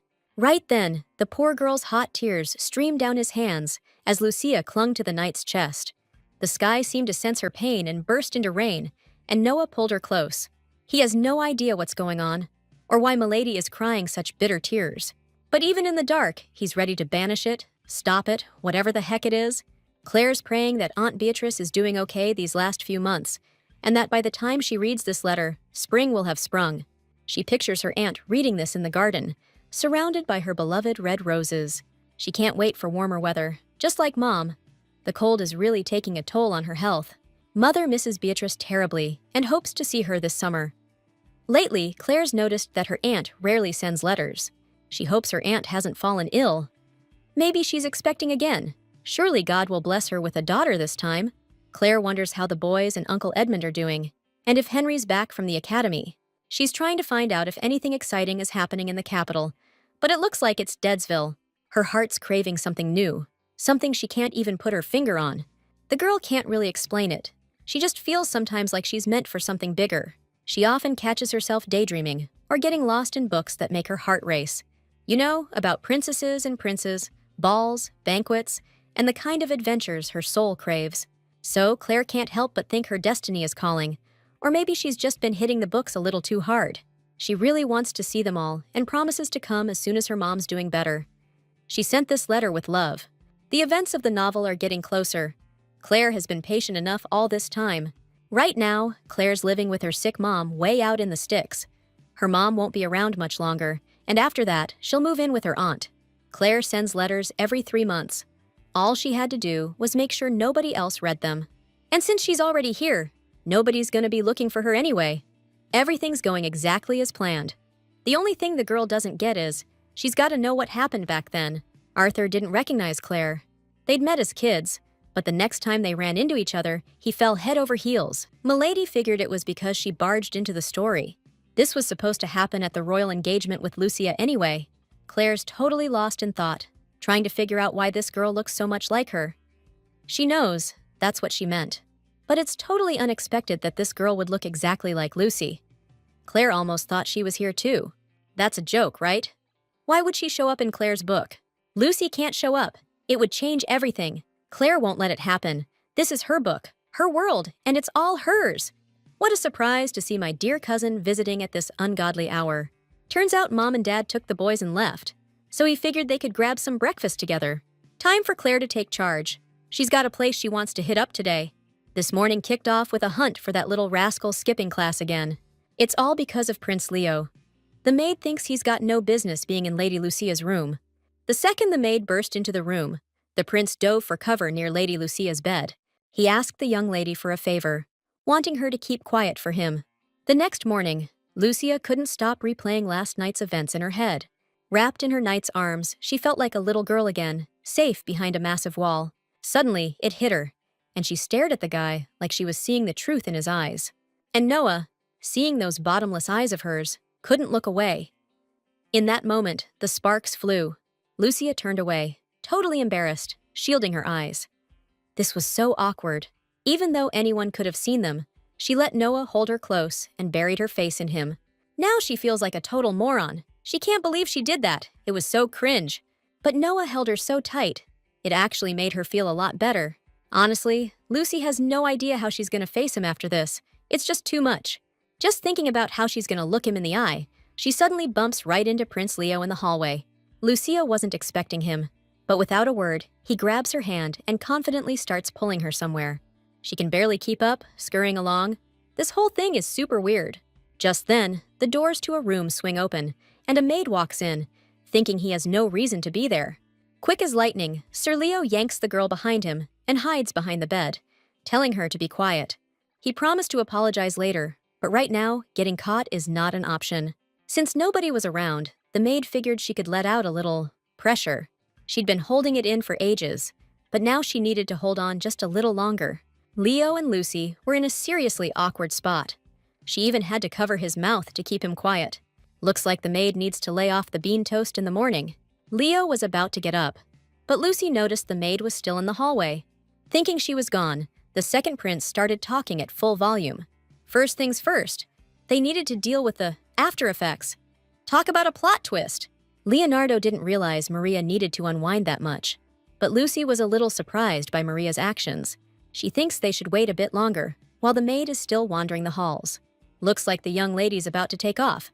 Her carriage is waiting in the main courtyard. In that case, Leo told her to hold on tight. When he said that, the girl never expected him to grab her and jump off the balcony with her. That got them there way faster than walking, and the landing was perfect. Of course, the noise caught Maria's attention, so she demanded the young man return home immediately. But Sir Leo never did go back. He and Lucia left the palace walls together. This dream is beautiful. The whole field is covered in flowers that look like sunshine. Leonardo has to admit, this view is way better than any dusty old book he was supposed to be reading. Like a flower blooming, Lucia shone with happiness beside him. She's so genuine and pure, so captivating. Seeing how happy she is, Noah feels something strange inside, like he's happy too. The journey was quick, and soon they arrived at the kingdom. Sir Leo got out of that mess pretty easily, thanks to Lady Lucia. Now that he's landed in this sweet little town, he's not gonna miss the chance to ask her to spend the day with him. Meanwhile, Theodore's condition is going downhill fast. His body's in serious pain and just feels awful. Hearing a knock at the door, he quickly tied his robe so nobody would see him like this. The servants who came in said the carriage is ready, his brother's waiting, and the lady left with the second prince and the knight already. In that case, Theodore decided to get dressed by himself and sent the servants away. He just can't figure out what that girl's up to and why the crown prince requested a private breakfast with her. Obviously, if he did know, he wouldn't have let it happen. The question is, could what Alexander told him yesterday mean she's not guilty? Alexander wouldn't lie. Either way, her being around could actually work out in Theo's favor. If Dad and Alexander found out where the real Lucia is, they'd bring her back. Theodore doesn't want that. This Lucia is way easier to deal with. But out of everyone, why is she with the second prince? Makes you wonder if he really doesn't know who she is. Overjoyed to see his brother, Alexander hugged him, but Theodore immediately clutched his stomach in pain. The older brother started worrying that he was wounded, but Theodore just wants to get home ASAP. That's when he suddenly came face to face with a young woman who, upon seeing him, called out his name. At first glance, it seems like the guy's never seen this lady before, so he figures he should find out who she is. The dude standing next to her did something real bad to Theodore. Theo's speechless seeing him here. Leonardo, suggesting Lucy spend the day with him, figures she hasn't been to the capital in ages. He noticed how totally blown away she was the second they crossed the city gates. Truth is, Lucia's never been here. This is the capital. The village she used to go to wasn't even close to this big. To be honest, Leo himself hasn't been here in a while. He doesn't often get to escape Maria's clutches and have some fun. Talking about a break made Lucy realize that Noah hadn't had a single day off since he became her knight. Besides, she's not exactly thrilled to go back to the estate right now, not after what happened with Theodore. Now, the second prince is waiting for her answer. Is she ready to have a really good time with him today? Leo's being so sweet, charming as all get out. He even promised to protect her. All this time, Noah figured Lucia would never go for it, but his jaw dropped when he heard her say yes. She sent the second prince on ahead. He said he was going to find something for breakfast first. Noah's super curious why this guy is so hung up on her. She's his brother's fiancée, but he's laying it on thick.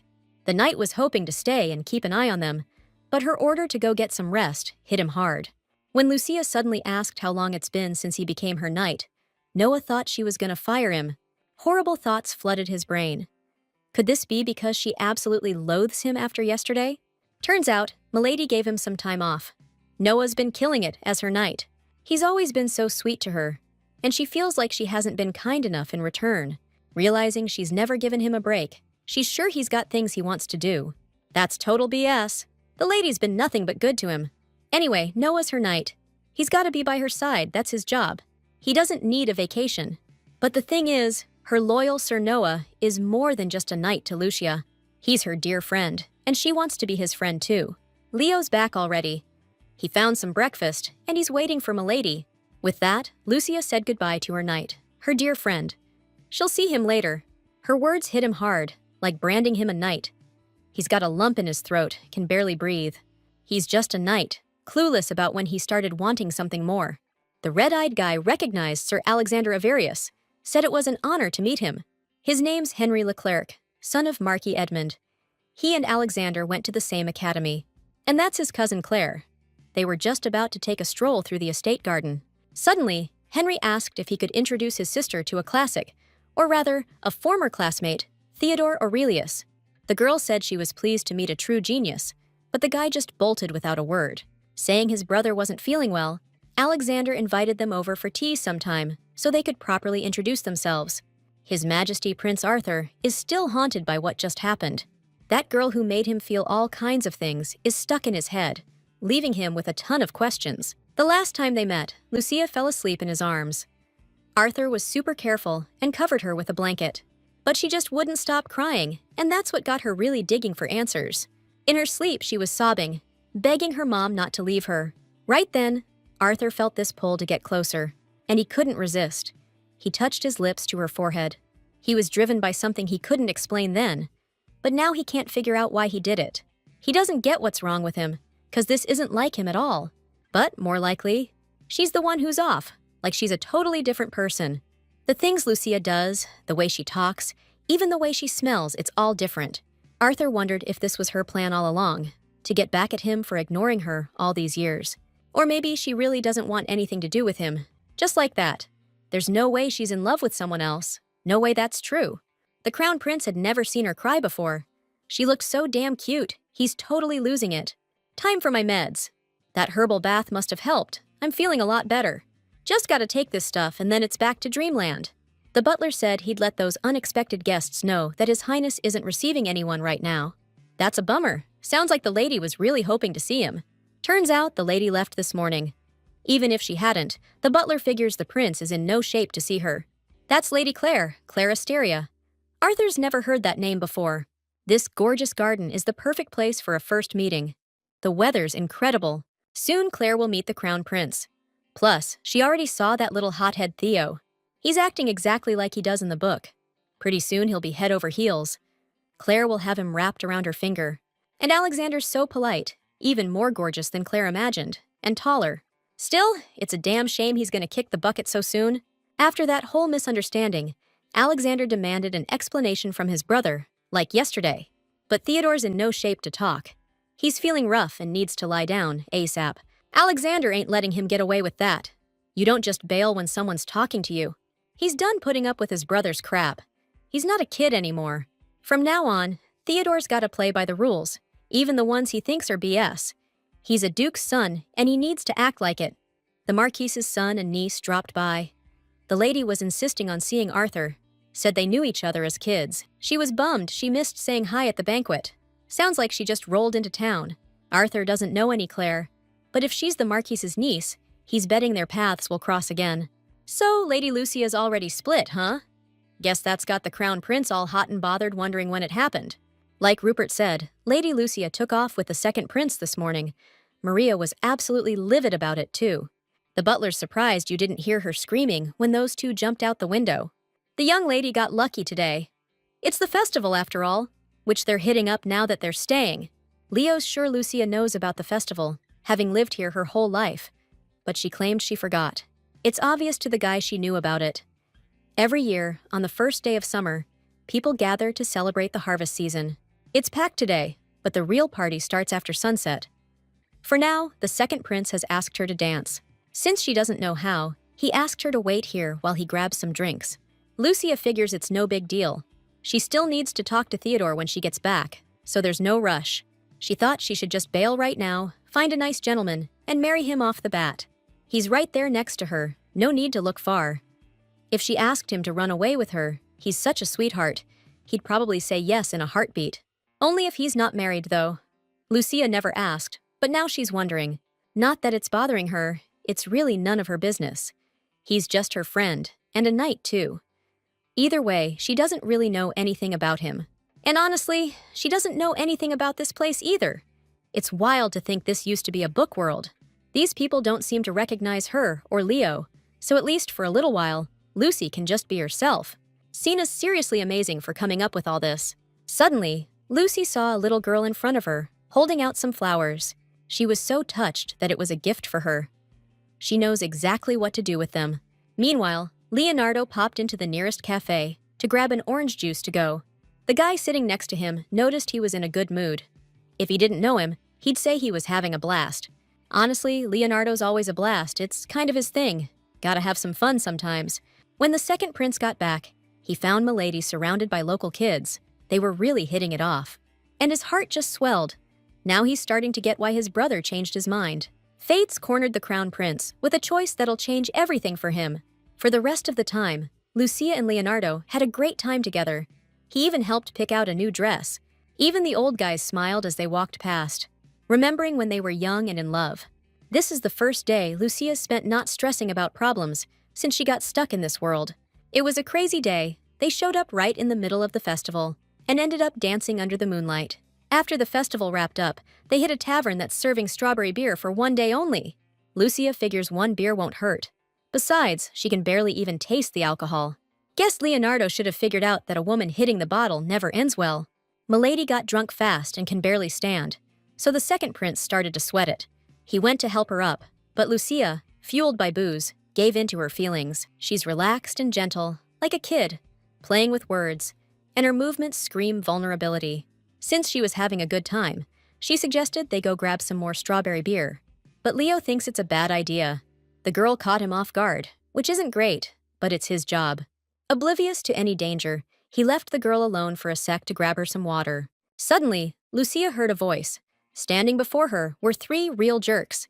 It's those same guys she ran into the other night, the ones who were hassling her.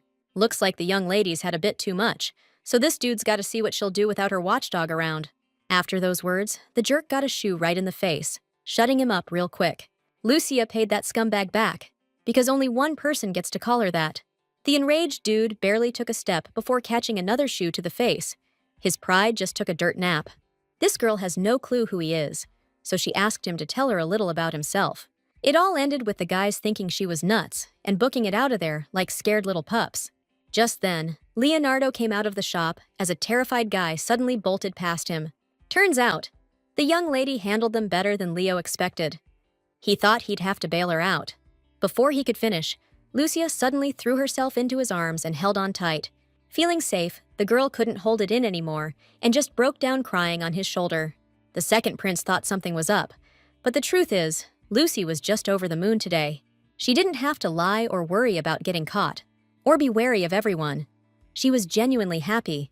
The girl didn't want to lie, she was telling the truth, and they just gave her a whole bunch of something to calm her down. Leo was bummed, not understanding how they could do that to his lady. Lucy's not crazy, she swore. But if she spills the beans, things will get ugly. She just wants to go home. The second prince took her words as a simple request. In that case, he decided to take her home. However, he could only guess what place she was talking about when Lucia said to take her to her real home. Sir Alexander was floored when he saw Lucia returning late at night with his own 2 eyes. Not only did the girl come back so late, but she arrived at her family home riding with the second in line to the throne.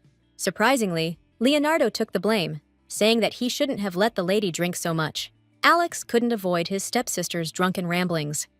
Drunk Lucy started praising her sweet brother. Just as she was introducing Leo to her amazing and caring brother, Theodore walked into the room. He figured they were trying to wake up the whole estate, and Lucia immediately sensed her stingy brother's arrival. Even so, in her current state, she grabbed his face without thinking and pinched his cheeks, something she'd never done before. Theodore's such a sweetheart that she decided to overlook his flaws and cheapness. He'd be even sweeter if he wasn't always threatening to, take her out. Learning that Theodore had threatened his sister, Alexander was outraged and demanded to know what the heck was wrong with him. He doesn't want to be disappointed in his little brother anymore, but Lucia told him not to yell. According to her, he had a good reason, and she's sure Alexander would have done the same thing. After all, she's not the real Lucia. After those words, Theodore immediately covered his sister's mouth and went to take her to her room, saying she was totally wasted. Turns out, he just couldn't handle her. It was way too much. The kid just needs a sec to catch his breath and compose himself. It's hard enough to breathe with a wound like that.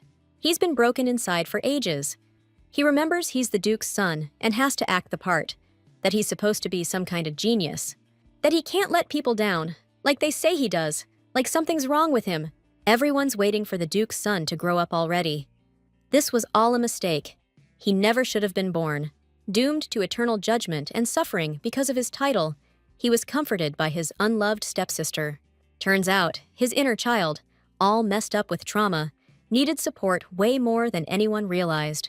Seeing his bitter tears, Lucia feels like crying too. But it's okay. Actually, Theodore's a good kid, she said, and then just drifted off to sleep. Lucia found herself in a total strawberry paradise, with delicious red strawberries everywhere. When she finally woke up, she was on the floor with a killer headache. That's when it hit her. She'd gotten wasted, and with the second prince. In the morning, a maid came in and said the second prince was waiting in the garden, wanting to have breakfast with her. This is bad, real bad. Lucia has no idea what to say after pulling a stunt like that. Suddenly, it dawned on her. She didn't screw anything up last night, did she? Didn't spill any secrets? When they met, Leonardo closed in and pinned her against the fence.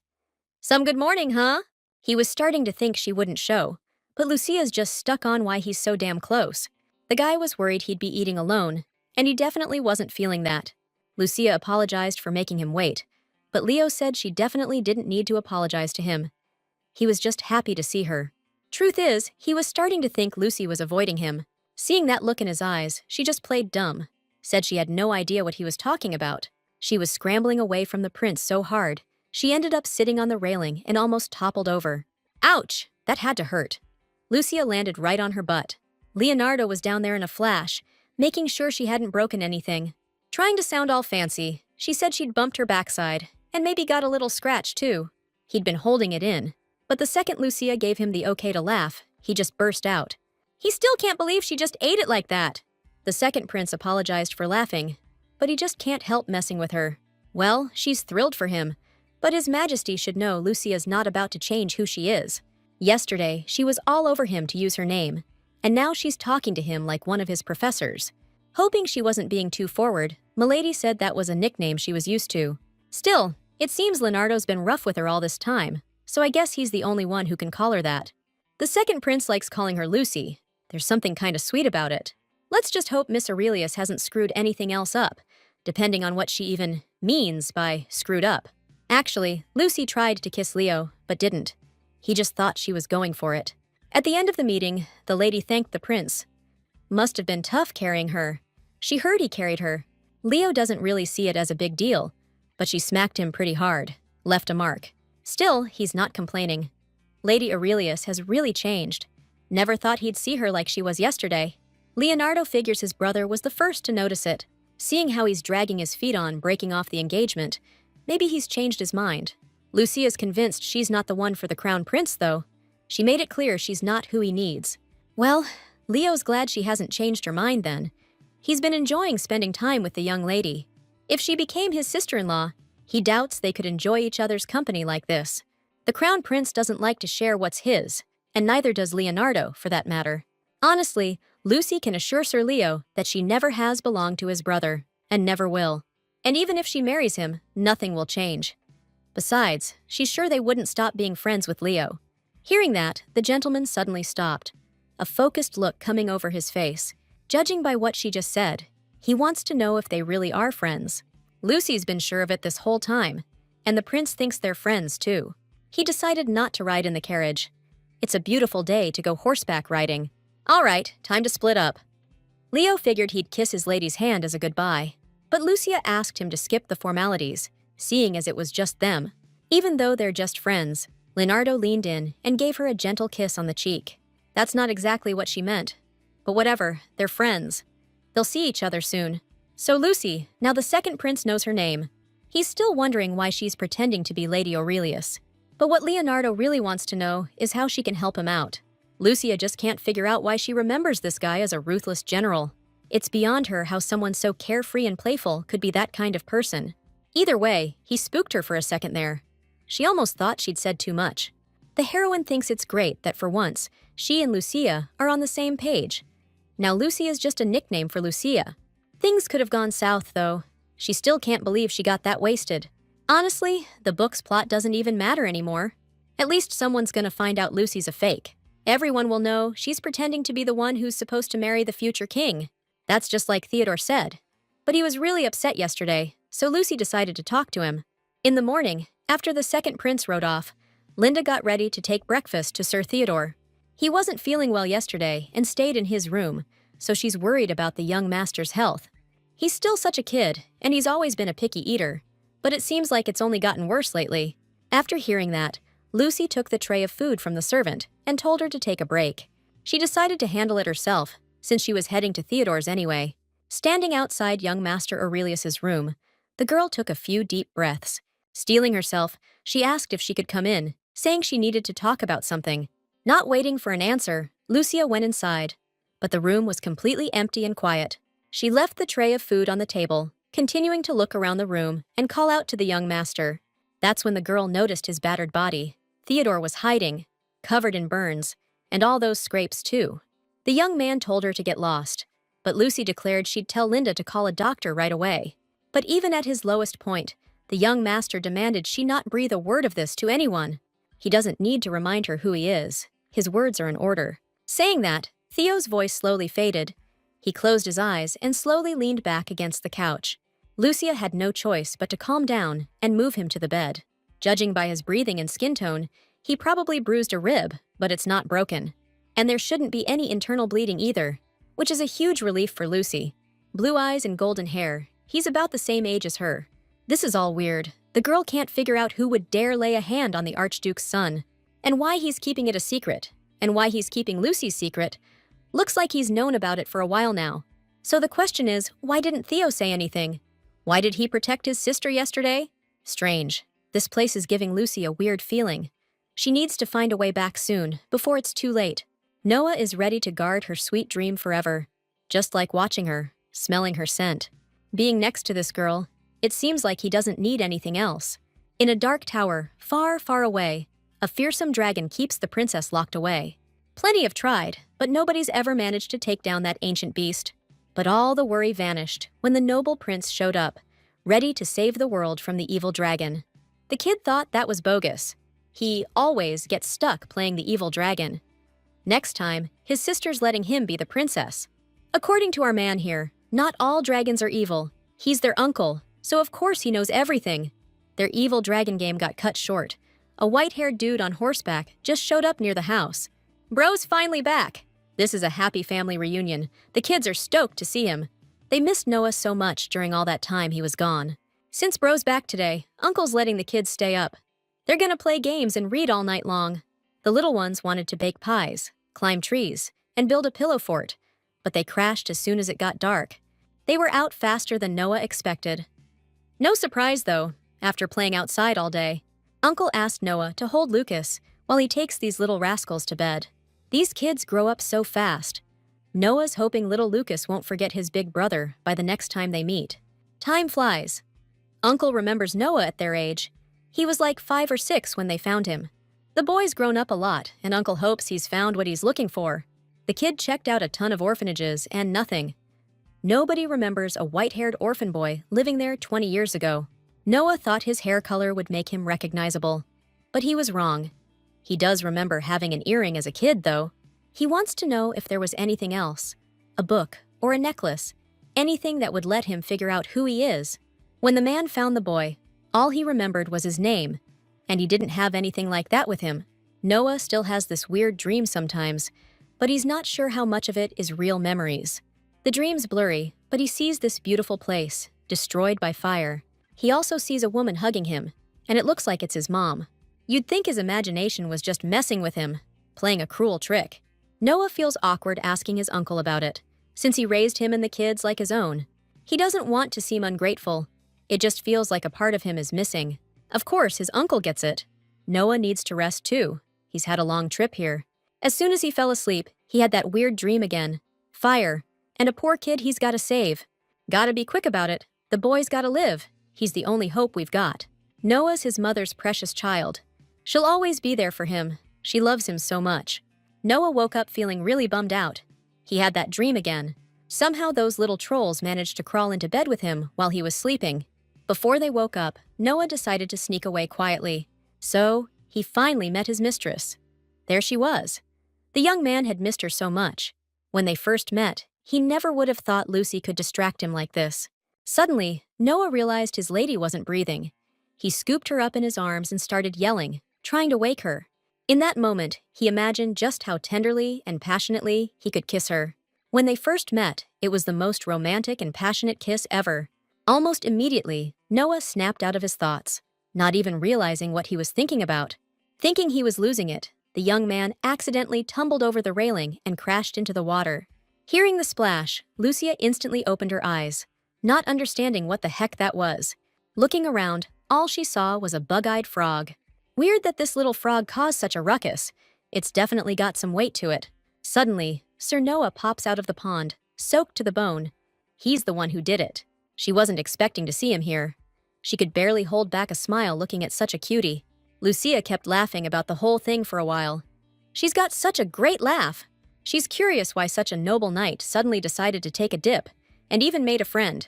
Noah's glad she's amused, even if he catches a cold. It's worth it to hear her laugh. But Lucy won't let that happen, because she needs her knight. Finally, she was able to give him back his cloak. He gave it to her when they first met. Remembering the day they first met, the knight decided to tell her something. Actually, it wasn't the first day they met. That night, Noah first met this girl. She almost drowned. Weeks before they officially met in the city, he pulled her out of a lake in the middle of the woods. But nobody was supposed to be swimming there. The kid heard a splash, like Lucy just materialized out of thin air. She was unconscious and wearing some weird getup, so while she was out, Noah stayed with her. He was waiting for Lucy to wake up so he could take her home. But he had no clue who she was or where she lived. Okay, so here's where our knight gets into the part Lucy's gonna think is super creepy, but he's gotta tell her. Truth is, when he pulled her out, she wasn't breathing. He was about to try and revive her, but she woke up first. The day Lucy landed in this world, the man who saved her was Noah, which means he can take her back there. Noah's a stand-up guy. Her noble knight, the one her lips seem drawn to. Lucia's absolutely certain now. She's incredibly grateful to him, and the day he saved her was a stroke of pure luck for her. When Lucia kissed him, his breath caught in his throat. Like the whole world just froze. Just one tender smile from her makes the knight's heart race. He can't believe she actually kissed him. A magical moment, like a spring unwinding, the world fades away, giving an unforgettable feeling of forever and budding love.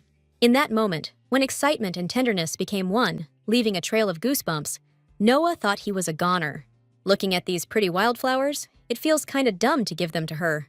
Noah doesn't think she'll like them. They're just weeds, common wildflowers. But then again, he can't just give her some proper flowers either. It's just not right for some humble knight to do that. It's mind-blowing how she could just do that. This is bad.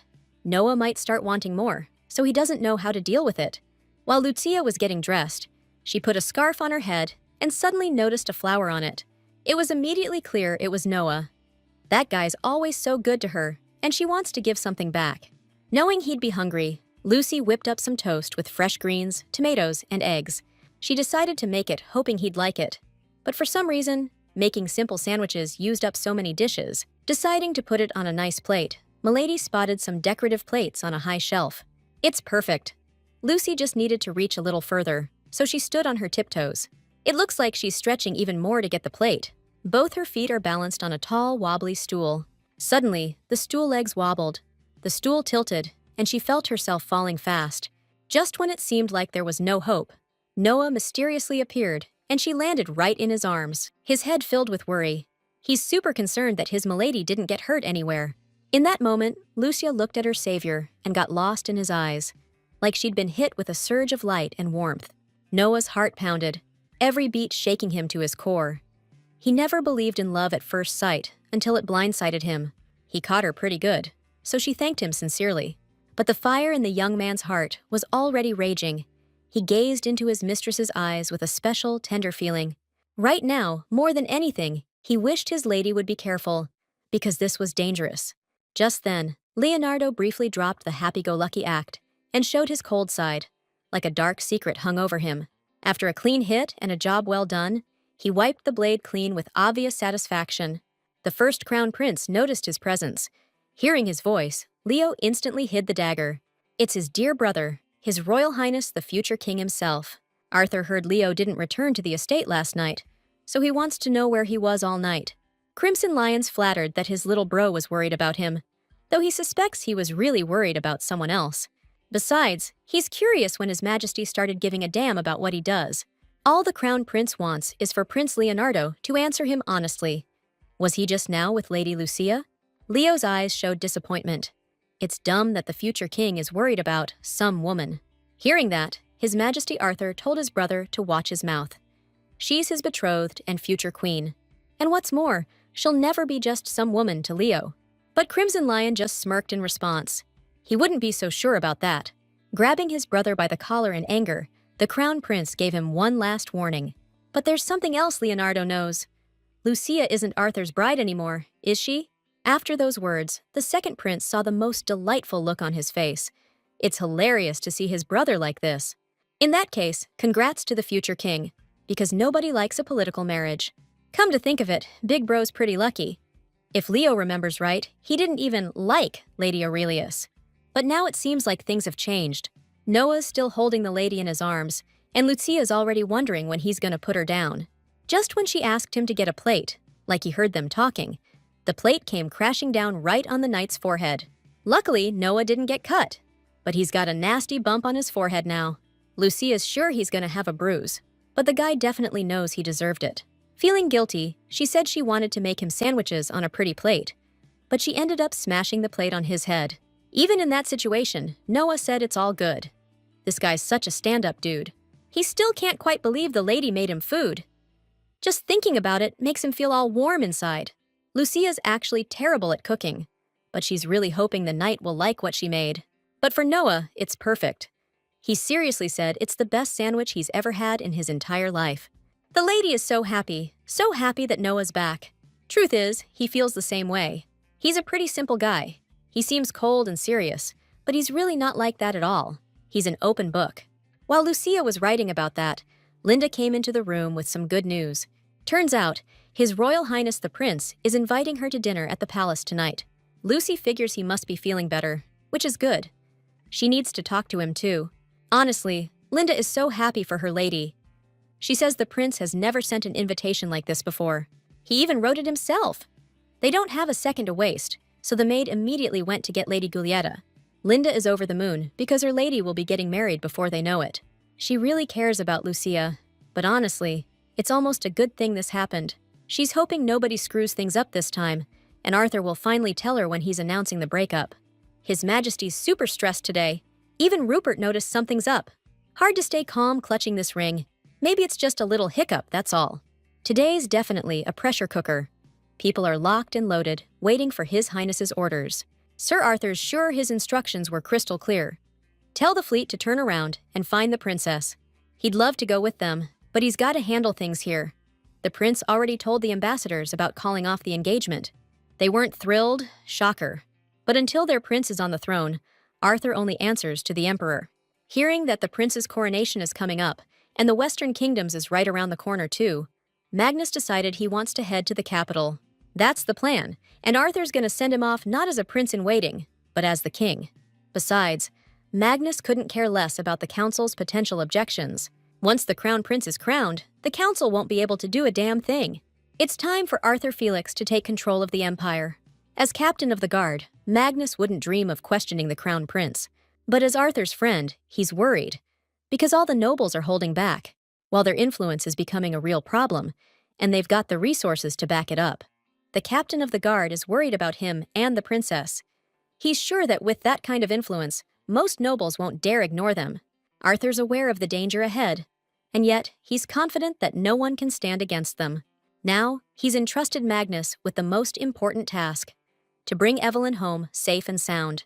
Lady Aurelius is here to see him, and that just makes Noah feel sick to his stomach.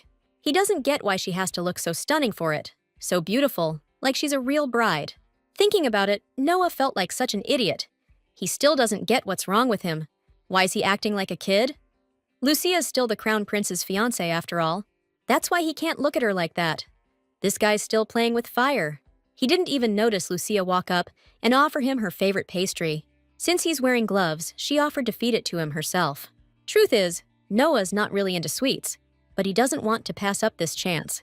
As soon as he took a bite, he looked like he was about to hurl. Figuring he had weird taste and the knight didn't like it, Lucy scarfed it down in one bite. She didn't even realize she'd eaten the whole thing until it was already gone. The pastry was fine. She didn't taste anything weird at all. Right then, all Noah can think about is how she can be such a mess. And yet, he's totally into it. He digs everything she does, and he just wants this woman to be with him, period. Noah's craving to be with her, to breathe her in, feel her soft skin, and taste her lips. Still, he apologized and said he did it without thinking. Lucia didn't even realize she had gotten dirty. She was surprised by that and has no idea why he did it. Praying he wouldn't say those words, Noah suddenly started hiccuping. He clearly hiccups when he's nervous. Now, Milady is absolutely sure that's the reason. But the young guy is trying hard to prove it's all just a ridiculous coincidence. The crown prince witnessed their cute little chat, and inside he just crumbled when he saw Lucia smile. So then, out of nowhere, he came up behind Milady and gently touched his lips to her shoulder. Lucia jumped. She was so startled. She got so freaked out she almost fell. But luckily, Arthur caught her with his strong arms. Eclipse be damned. The emperor apologized to the girl, saying he didn't mean to scare her. Seeing the crown prince all over Lady Lucia, Noah flew into a rage and went for his sword. Lucia didn't have to wait long for him, but she'd appreciate it if His Majesty didn't do that again. In that case, Arthur apologized. He was sure she'd like it. He always wanted to be affectionate. At least he apologized, and she's glad to see him doing well. Sir Felix couldn't be feeling bad. His bride-to-be patched him right up. There's still some time before dinner, so he asked Milady to do him the honor of having a cup of tea with him, and he wants to ask her something. Since this should stay between them, Arthur asked her to dismiss the guard. He'll personally escort Lucia anywhere. The girl figures nothing bad will happen if Noah waits a bit. She's going to wrap things up quickly this time. Suddenly, the crown prince took charge and roughly dismissed the knight. Seeing him chase off her knight like that, she thought he was being such a jerk, it actually offended her. Without even asking Lucia, Arthur started to escort her to her room to talk, but he heard a protest from behind. The crown prince turned around, thinking he'd misheard. But Noah had actually confidently said no. Those words really got under the crown prince's skin. He's seriously wondering who this guy thinks he is. He's just a guard, a soldier, a servant, and servants don't get to butt in when His Majesty gives an order. So Arthur asked again, "Who does this kid think he is, ignoring him like that?" It's actually simpler than it seems. Noah is his lady's knight and follows his lady's orders, and only his lady's orders. That's not what Lucia wanted. He's just gonna get himself in trouble. So, desperate, she stepped in front of her knight. Noah only trusts her, so Arthur told him to do as His Highness commands.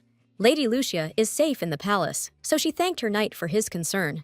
A loyal knight never contradicts his mistress. He does as she wishes. Lucy doesn't like this. She hates seeing him like this. She didn't like how Arthur spoke to him. She didn't want to send him away, but she doesn't want him getting into trouble. She hired him to protect her. But if something happens to him because of her, she'll never forgive herself. Enough people have suffered because of her already. Lady Aurelius won't allow it. It's time to put an end to this. So, the first thing she decided to do was find out why His Majesty hadn't announced their split yet. Arthur promised he'd take care of everything, and Lady Aurelius waited patiently. Just as His Majesty was about to reveal something, the fairy-like image of Lady Aurelia shone before his eyes. Her eyes are like emeralds, her white porcelain skin shimmers in the sun, and her luscious lips look like they're smeared with strawberry juice. In Arthur's eyes, she's truly beautiful, like a divine being attracting everyone around her. He got so flustered just looking at her that he had to stand up. He asked her to give him just a minute. Truth is, the Crown Prince doesn't even know why he said that, why his heart is pounding like this. The only reason he wants to ask her this is for Evelyn and the kingdom. For some reason, Arthur's so nervous it's obvious to Lucy, so she came to check on him. The Crown Prince needs to explain himself. For as long as he can remember, he's been groomed to act for the good of the kingdom.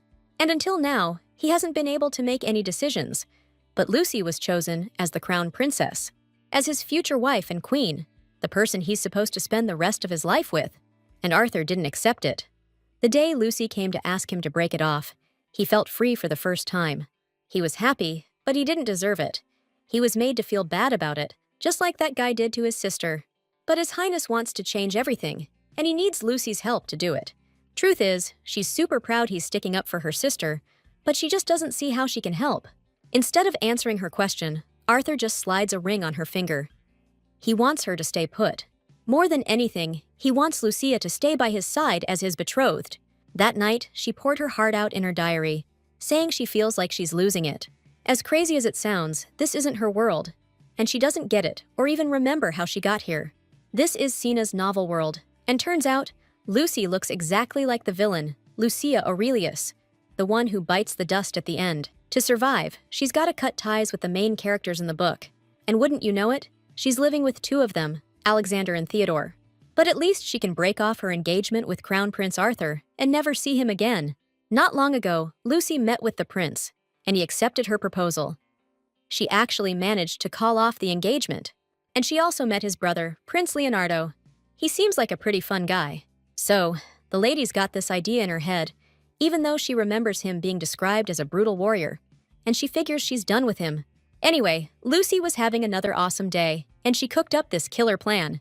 She bumped into this guy in town recently and decided to hire him as her personal bodyguard. Lucy's got this knight. His name's Noah. He's huge, he's strong, but something about him just makes her feel chill. She finally scored an invite to the royal banquet. The plan's moving forward. The engagement's gonna get called off in front of everyone. Her second brother used to hate her guts.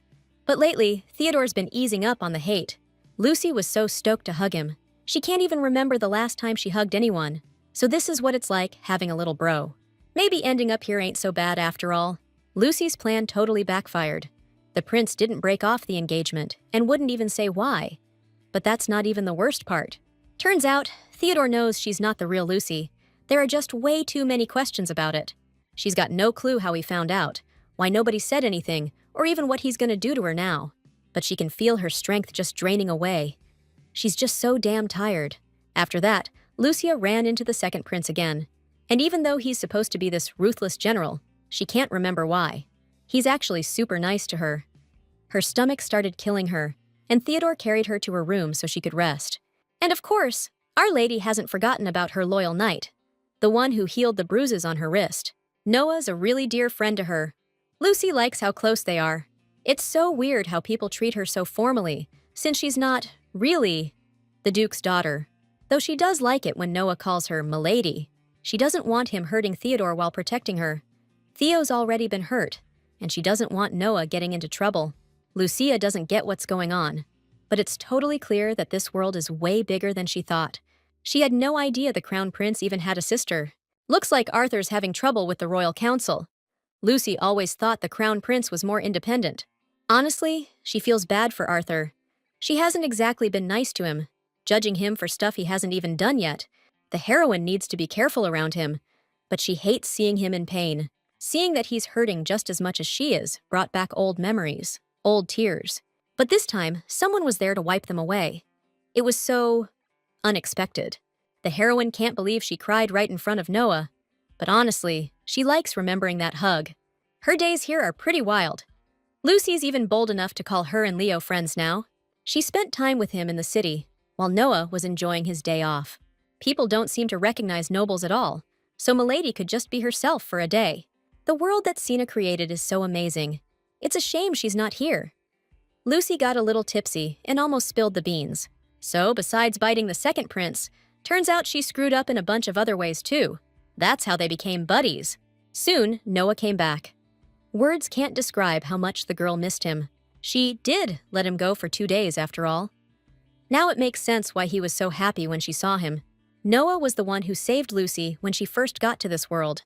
Too bad she didn't find out sooner. But it turns out he was just too shy to say anything. The perfect knight was worried his lady would get the wrong idea. He's such a genuine guy. He seems cold and strict, but he's really not like that at all. He's warm and gentle. Lucia's glad she has him. He could be her ticket out of here. Even if she's an outsider here, she's not alone. Leo's her friend, and so is Noah. She even has a brother here, even if Theodore hates her guts. Her heart breaks when she sees his pain. He's getting hurt, and he can't even talk about it. She doesn't have the right, but man, she wishes she could be a real sister to him. After everything that's gone down, Lucia's just completely lost on what to do next. Everything she wrote in her diary has suddenly become known to someone else. Miss Aurelius definitely wasn't expecting the Crown Prince to ask her to stay as his betrothed. The unexpected news shook her to the core, and she jumped up like she'd been zapped. She pointed out that she'd already asked His Majesty multiple times not to do this, and she'd already given her answer. But when she tried to take the ring off after washing, she realized it was stuck. Looks like Arthur got a nosebleed from the stress and apologized, turning away. Looking at him, Lucia felt a pang of sympathy and decided to help. She sat him down in a chair and told him to tilt his head back. Right then and there, His Majesty started kissing her hands. He had no idea Milady disliked him so much. The truth is, Lucia doesn't hate him, she's just terrified. Arthur won't force her to marry him, but he really needs her right now. He wrote her father, who's planning on coming back sooner than expected. And when the Duke returns, the kid's gonna need his support to stand up to the council. After his father died, the council was responsible for helping Arthur run the country. Back then, the council nobles had power like their fancy titles. But they wanted more. The only one who could help them was the new ruler of the Draken Kingdom. After he overthrew the previous ruler and declared himself emperor, he started warring with neighboring kingdoms. None of them could hold out, and that's how the empire was formed. But for some reason, Osinor was left untouched. For the sake of peace, the council suggested they unite. No way in hell is she marrying that phony, good-for-nothing prince. Truth is, it's not Evelyn's call, according to her brother. She's got to do her duty, just like he's got to do his. His sister was supposed to marry the heir to the Draken Empire, Crown Prince Victor. As the emperor's nephew and only heir, Victor ruled the lands, but he wasn't exactly a stand-up guy. He always treated his servants like dirt, making them run errands and constantly putting them down. For Evelyn, marrying him meant walking right into the clutches of a predator with no escape. Arthur couldn't take on the lords.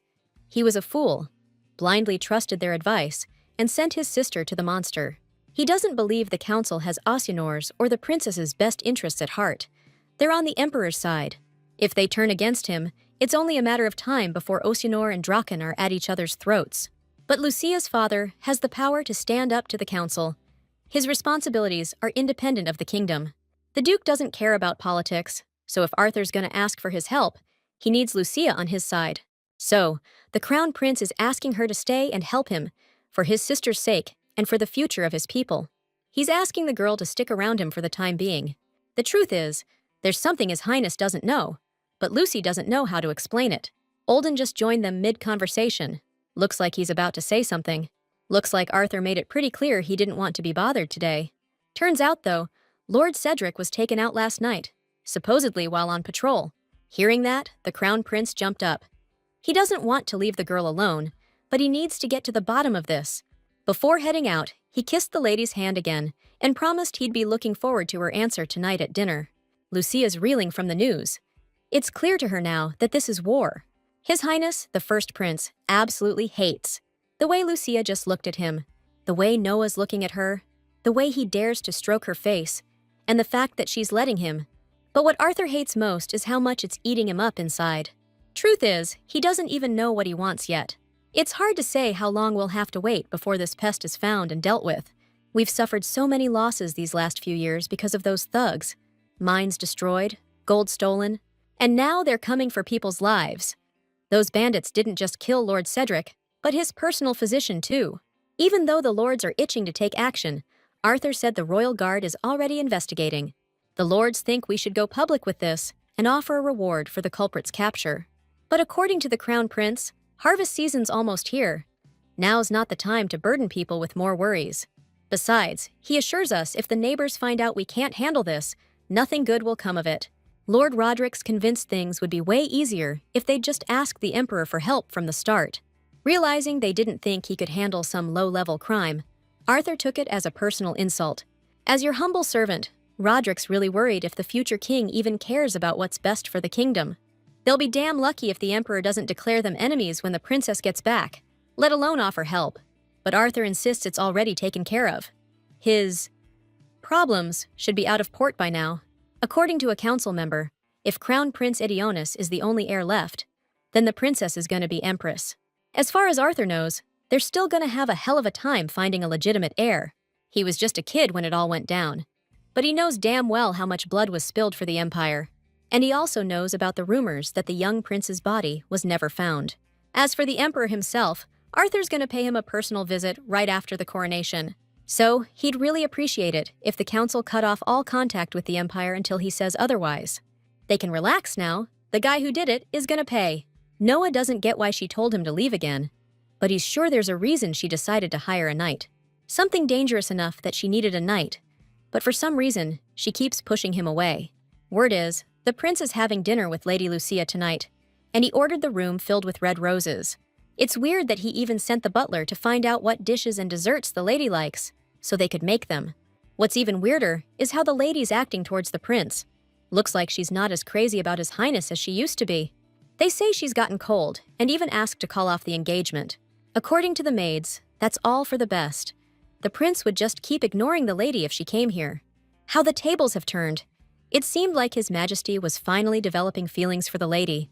It's only a matter of time before she falls for him again. The maid thinks the lady was just playing him to win him over, and looks like it worked. Right then, Noah's mind flashed back to that meeting when the prince asked him who he was.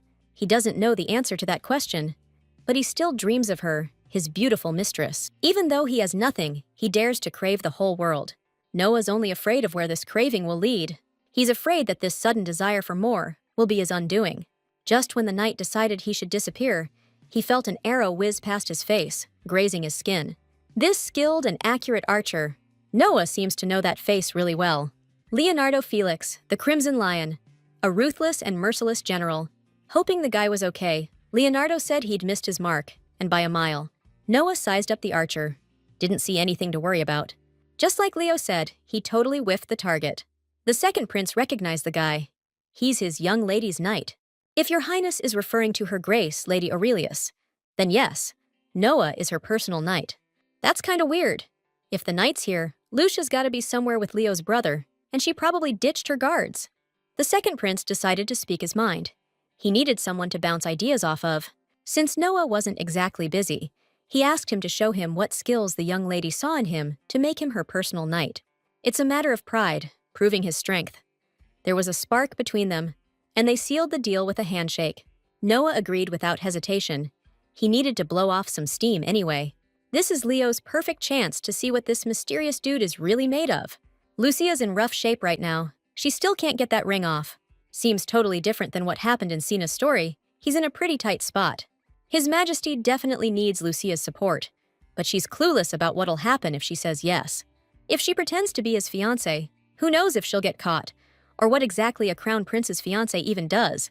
Doesn't seem like His Majesty proposed, 'cause he actually wants to get hitched.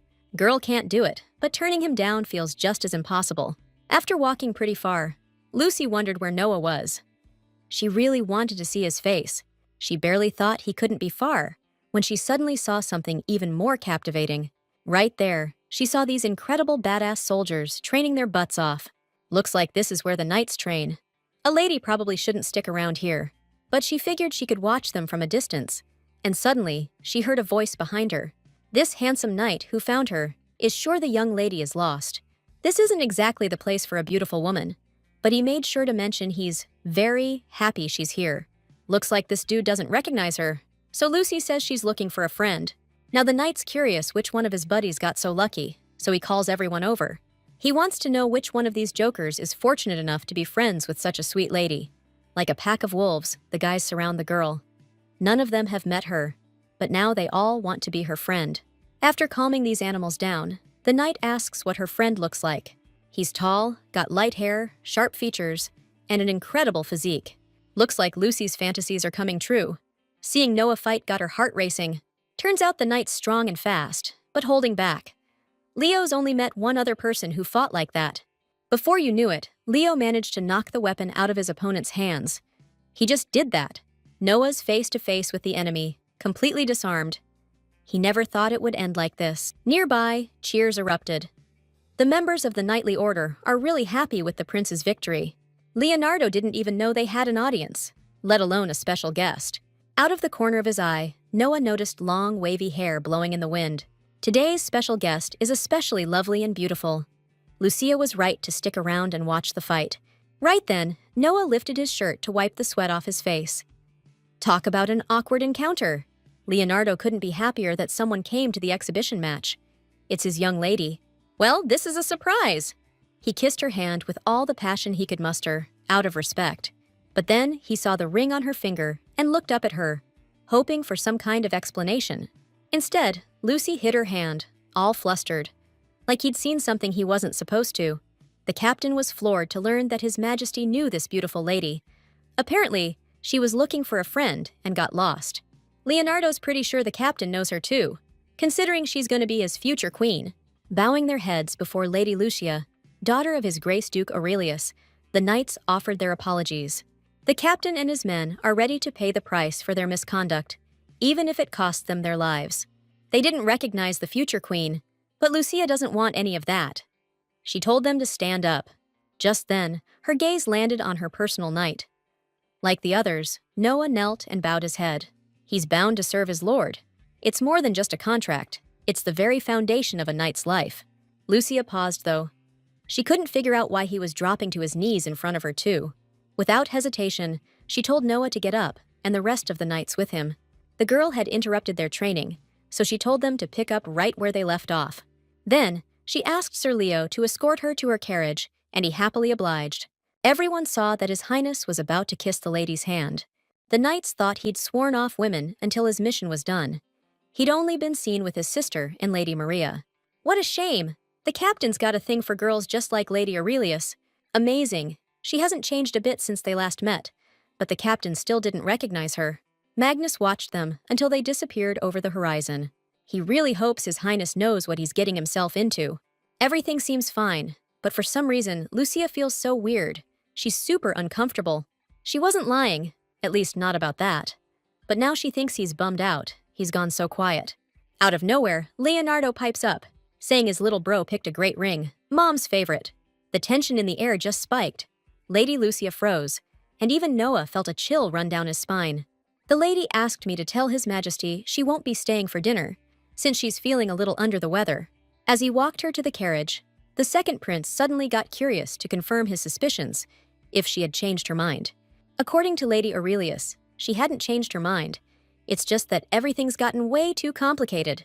Suddenly, she squeezed her eyes shut and covered them with her hand. Looks like she got something in her eye. Leo thought it was kinda cute. He told her to hold still and gently blew into her eye. Surprisingly, it actually worked, and now the prince has a chance to look Lucia in the eyes, up close and personal. Noah's been watching this whole thing with a burning hatred, and he's getting more and more jealous by the second. But what's worse, his eyes landed on the future king of the empire, who's also taking it all in. He feels like he's been hit with a poisoned dart, right in the heart, like someone close to him stabbed him in the back. Master Theodore hasn't been feeling himself lately, but he's finally starting to feel better.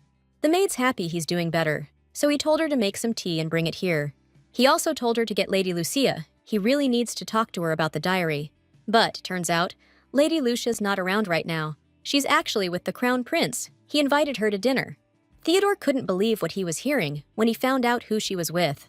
The empire in this story's headed for war. It's hard to figure out how things got so messed up. Lucia feels bad for leaving, but she just can't give him an answer right now. He looks so bummed out. He's probably having trouble sleeping again. He needs her help. but she doesn't even know how to help him when she's not even real. With those thoughts swirling, she spotted a strange girl she'd never seen here before, with long white hair. Beatrice's only niece, Claire, showed up at the castle, but Lucia immediately knew it was Sina. The blonde girl suddenly heard her name and turned around, but then bolted forward into the crowd. Trying to call out to Sina, Lucia ordered the carriage stopped immediately. She was in such a rush she tripped and fell. Nothing else matters right now, though, because Lucy's absolutely sure that was Sina. She charged after her so fast, not looking around, that she didn't even notice the horse right in front of her. When it seemed like disaster was unavoidable, Noah was suddenly there like a gust of wind, grabbing her in his arms. Unbelievable! The knight saved his lady. A surprised crowd immediately gathered around them. Despite the searing pain, Noah remembered the lady with horror. She was badly hurt, seriously injured. Seeing her head busted open like that, the knight freaked out and started yelling, but Lucy said it was just a scratch.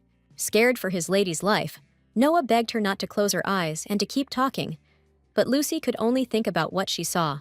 Whispers started up behind the injured girl. In this deadly situation, Noah just begged her to hang in there. Judging by her dress, they say she's a noble, so it's weird she'd jump out of a carriage like that.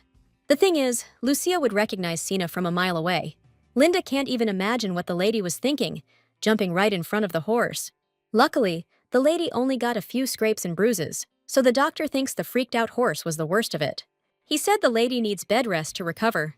Lucia swore she was fine and would never do that again. Sir Noah took the brunt of it. Doc says the knight's insisting he's fine, doesn't need a doctor, and the lady should rest. But Lucia needs to see for herself. Plus, she hasn't even thanked him yet. Thinking he was just doing his job, Linda immediately tried to stop her mistress. She's certain it's not something a future queen should personally thank him for. And now the maid's gone to see their guest out and fetch Milady some more pillows. Before leaving, Linda just had to mention how amazing the new ring looks on Milady. Lucia totally forgot about it. She knows what she saw. It was Sina, she's sure of it. When the door opened, she thought Linda was back with the pillows. But Theodore walked in. After Linda left her mistress's room, she was suddenly called out by the personal knight's attendant. He was in a lot of pain, barely managed to catch up to the maid to find out how Lady Lucia was doing. Linda said the lady just bumped her head, thankfully, and she's resting in her room now. Noah's got cuts and bruises all over, but all he cares about is that the lady woke up. He decided he needed to see her right away, but Linda said she hoped he wasn't planning on visiting her looking like that tonight. She thought it was just awful, and asked the young man to step aside for a word. Once they were alone in the study, the maid asked Sir Noah how old he was, his rank, and what estate he owned. The young man is 25, but he has no rank and no estate either. From that, Linda figured he was an orphan, a commoner without proper training, and yet he managed to become the future queen's personal knight. He must know what a rare opportunity this is for him. Then Linda figured he didn't realize how inappropriate his behavior towards the lady had been. But Noah doesn't get it. He treats Lady Lucia with the utmost respect and would never even think of insulting her. Linda totally catches him checking her out, and she's betting she knows what's going through his head. After what she's been through, this lady's definitely overcorrecting for what she missed out on. The knight probably got the wrong idea, so Linda set him straight. Lucia's been head over heels for the crown prince her whole life. Maybe the prince didn't feel the same way at first, but it's pretty clear he's totally into her now. And this maid ain't gonna let anyone mess with her lady's happiness. Besides, there's no way in hell they'd let some commoner marry a noble. So, the maid told the kid to think about his choices and stick to his knightly duties, serving the lady. She's sure he's a smart guy, and he's already proven he's got the muscle to protect her. After that, Linda's betting he won't push any boundaries and will keep his distance. Noah heard every single word the maid said and decided to do exactly what she told him. It's his duty. When she ran into Lucia's little brother, she was so happy she called him by his name. But Theodore had already told her not to get so familiar with him. He didn't say anything else, just told her to follow him right away. They needed to talk about something. By the time they got to the study, it was pretty dark outside. The whole place felt kind of spooky, suspiciously quiet. Deciding to say something, anything, Lucia asked how he was feeling. But Theo doesn't think he's the one she should be worrying about. He showed his dear sister a notebook and demanded she explain what it was. It's Lucy's diary. Not knowing how he found it, she said she'd already explained everything. In that case, Theodore figured she was either playing dumb or thought he was an idiot. Or maybe she really thinks he'd buy that she's from another world. Okay, I know it sounds insane, but they were drugging Lucy the first time she tried to explain. She has no reason to lie to him now. Theo already knows enough to get her locked up, or worse. In her position, the only thing a girl can tell the Earl's son is the truth. Whether he believes her or not is up to him. Even Lucy didn't believe herself at first. So what can you expect? Seems like Theo's known she's the real Lucia for a while now, and he's been keeping it quiet. He even stopped her when she was drunk and about to spill the beans herself, so she figures he needs her for something. I must have hit my head way too hard, talking so freely to the Earl's son like this. Leonardo isn't doing this fake lady any favors. Like she said, if they find out who she really is, she's toast. He's just delaying the inevitable because he thinks she'll be useful for now. That's what Eleanor Sinclair used to tell her when Lucy was a kid. Grandma always told her to be useful. Theo was trying to explain that he loathed Lucia and couldn't care less about the imposter. He doesn't want the real Lucia back, so he decided to let this girl take her place. She can be a perfect replacement. He'll mold her into Lucia Aurelius. It's a wonder she hasn't been exposed yet, considering she's acting nothing like the real deal. She wouldn't even dream of doing half this stuff. Theo's being generous, and Lucia should be grateful in this situation. And she is. But he's not exactly picking his words carefully. They agreed to start lessons tomorrow. Everything's just great. At least the girl's not dead. She'd seen it before, but her leg was super swollen, so she ended up falling to the floor against her will. Surprisingly, the callous and cold Theodore rushed over and helped the girl up. He's not helping her out of kindness. He just wants her gone ASAP, and she's moving like a snail. He decided to start the lessons in a week to give the girl a chance to recover. Just like he said, he's not doing it for her. He just doesn't want her hobbling around here. Either way, Lucy's grateful to her brother. That evening, the second in line witnessed the upcoming meeting with the future queen. He remembered the day she got something in her eye and thought she'd ticked him off. Leonardo can't even imagine how she could tick him off. Lucy's just a tool, the perfect pawn, just a means to grab the duchy and the crown. That evening, Lady Lucy occupied the thoughts of two people. The crown prince can't stop thinking about her. Every time he sees her, it's burned into his memory. But given his position, it's tough to do anything about it. Damn, he really set up a sweet little scene here. Leonardo didn't know his brother was such a romantic. He grabbed a bottle of wine and poured himself a glass. Really, he's just smelling the roses and hoping his brother doesn't get the wrong idea. Arthur's totally unfazed. Guess I was wrong. Thought Leo was more secure. The future king told him to find someone else to pick on, 'cause Arthur's got responsibilities. Theodore's curious what those responsibilities are. Throwing another party or sitting in on council meetings? He wants his brother to clue him in, or he might just ask his people. They'd have the real answer. The truth is, the crown prince is trying to get his sister back, the one he traded away to appease the council. But he's spinning it like he did it for Ashenor, for the good of the people, teaming up with a corrupt empire that steamrolls everything in its path. Leo doesn't buy that it's for the people. Arthur screwed up, which he's good at. His constant disappearing acts are more important to him. Leo's even thinking his brother's so caught up in his own stuff, he hasn't even noticed what's going down in Ashenor. She was their sister, and when Arthur sent her away, he regretted it deeply.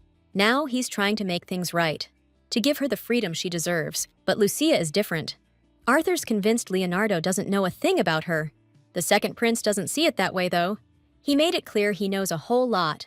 A week later, Prince Arthur realized without a second thought that Lucia was special. Not like Prince Eleonis at all. You can't compare Lucia to Evelyn. Until now, he was sure he wasn't forcing her. But now he's having doubts, wondering if he is forcing her. A visit from the butler snapped him out of it. Lady Lucia's answer today is the same as yesterday and the day before.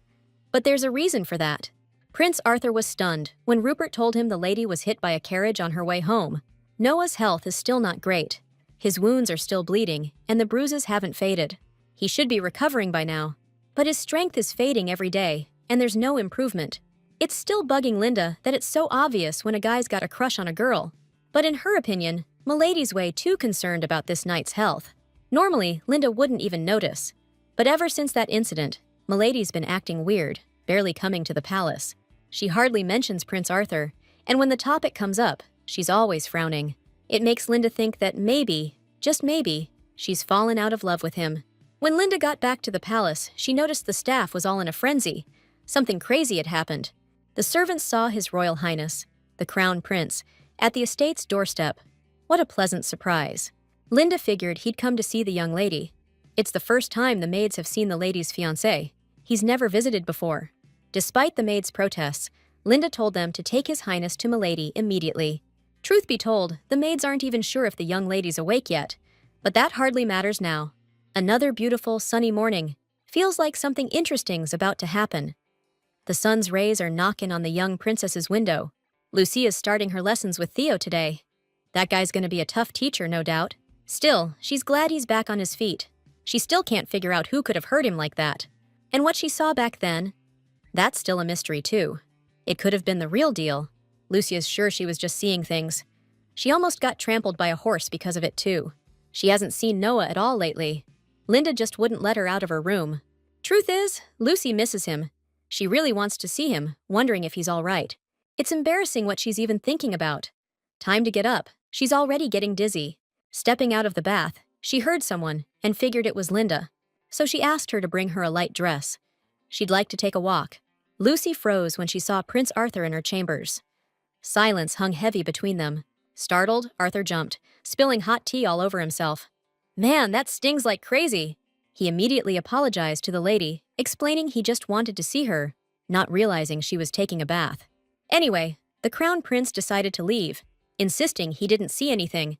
Before leaving, he said he was totally fine, even though he'd just scalded himself with tea. But Lucy couldn't let him go like that, worried sick. She told him to get those clothes off, pronto. Arthur was super flustered by that. But Milady told him not to get any ideas and hop into the bath, quick. She offered the young man a basin of lukewarm water to sit in while she called for a healer. She was sure the burn would get infected if it wasn't treated. And if he didn't go, she'd take care of him herself. Arthur had no choice but to agree. All he did was burn his leg, and she was making a whole big deal out of it. This is so cringe, it's gonna be hard for him to live this down. Hearing that creak, he thought Lady Lucia was back, so he figured he'd throw on a robe to cover up. Stepping inside, Leonardo figured if she wasn't in bed, the lady couldn't be that bad off. For a second, he thought about letting her know he was there, that he just wanted to see her. Suddenly, the second prince heard a noise in the bathroom and ducked behind the corner to give the young lady a surprise. As soon as she rounded the corner, Leo jumped out and grabbed her, hoping she'd missed him. Prince Arthur wouldn't see it that way. Sounds like he needs to ask what Leo's doing in Lady Lucia's room. Just then, Lucia walked into the room to let them know the healer would be arriving soon. Almost instantly, Linda walked in too, and they both stared at the princes like they'd seen a ghost. The situation was so messed up that, freaking out, Arthur basically threw his brother under the bus. Theo's still racking his brain, trying to figure out what it all means. Novel character, another world. He figured he had to talk this over with the professor. He's got to know something about it. Suddenly, a letter arrived from the Duke. Dad's coming back soon, and the kid needs to hustle. According to the maid, Lord Alexander is still checking out the mills down south. He won't be back until next week at the earliest. So Theo decided to ask how Lady Lucia was doing, almost calling her his sister out of habit. The maid noticed his slip-up, but said the lady's almost fully recovered and feeling much better. Then, Theo ordered her to bring the girl to him, but it turned out the lady was hanging out with the prince right now. Theo can't believe he ever visited Lucia. She would have been miserable if they'd gotten hitched, which is why she asked to break off the engagement. Even more surprising, both the crown prince and the second prince showed up. The doctor who arrived can assure you that His Highness is fine. He just got splashed with a little hot water. Nothing to worry about. On the other side of the door, the maids and the second prince are barely holding back laughter at how ridiculous all this is. Sir Leonardo is seriously wondering what exactly Lucia did to him. And that's how he unexpectedly ran into the knight, Noah. It's been a while since anyone's seen him around. Leo kept wondering where that guy learned to fight like that. It's weird he doesn't remember him from anywhere. His Majesty almost never forgets faces, and he personally trained with all the knights at the academy. They're about Noah's age. Actually, the knight didn't learn to fight at the academy. His uncle taught him. Leo would love to meet this uncle. He's only met one other person who fought like that. Except, unlike Noah, that guy didn't let the prince win. Now Leo's dying to know who this guy really is. Just then, the maids came out of the ladies' room. Linda greeted the second prince, saying it was an honor to meet him. She noticed he's not a fan of formalities, but asked him to use the main gate next time.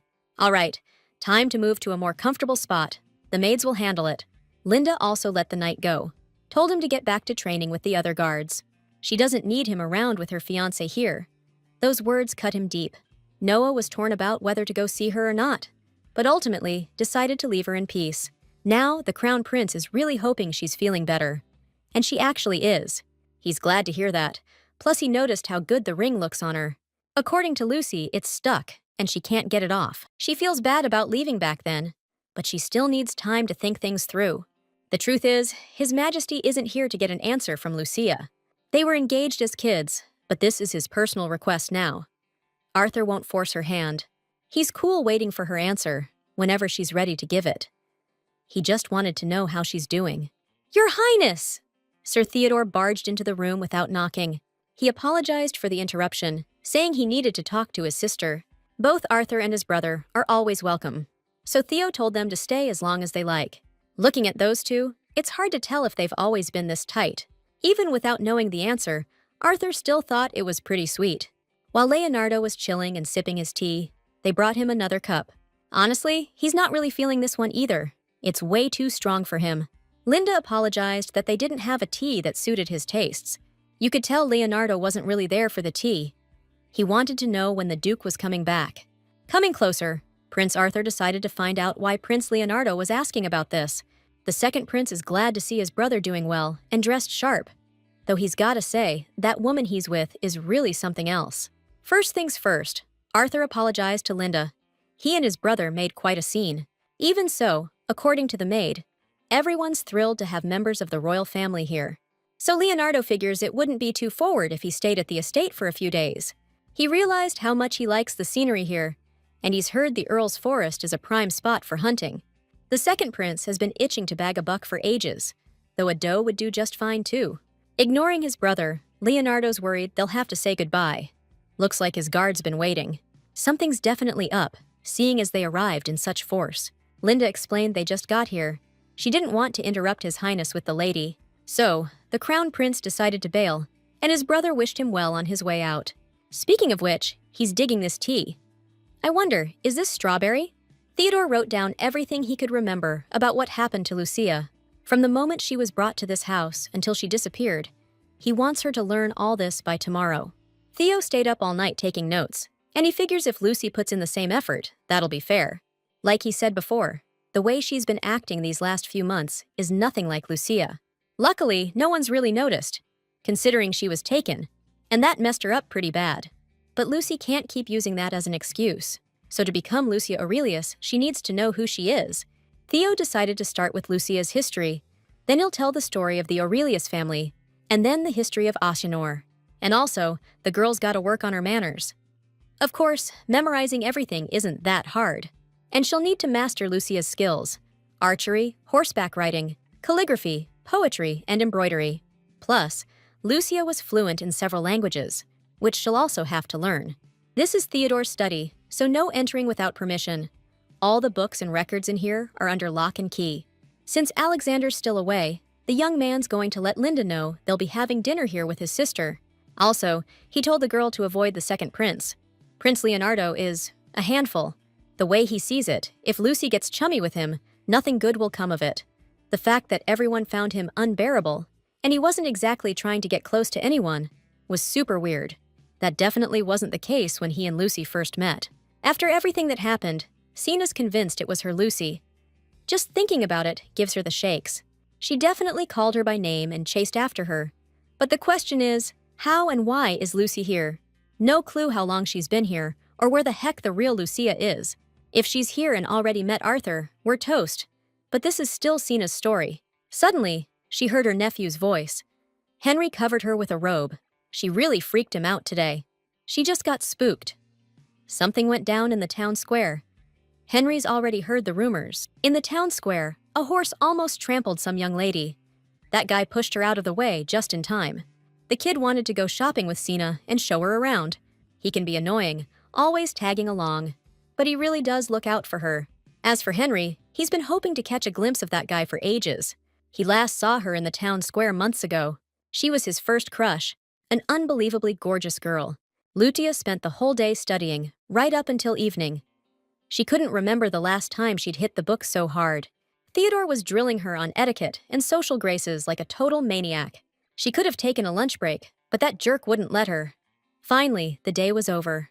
Now Lucy could see him, but she was super nervous, like she hadn't seen him in a week. She didn't know what to say, especially showing up so late. If Linda saw her, she'd definitely get an earful.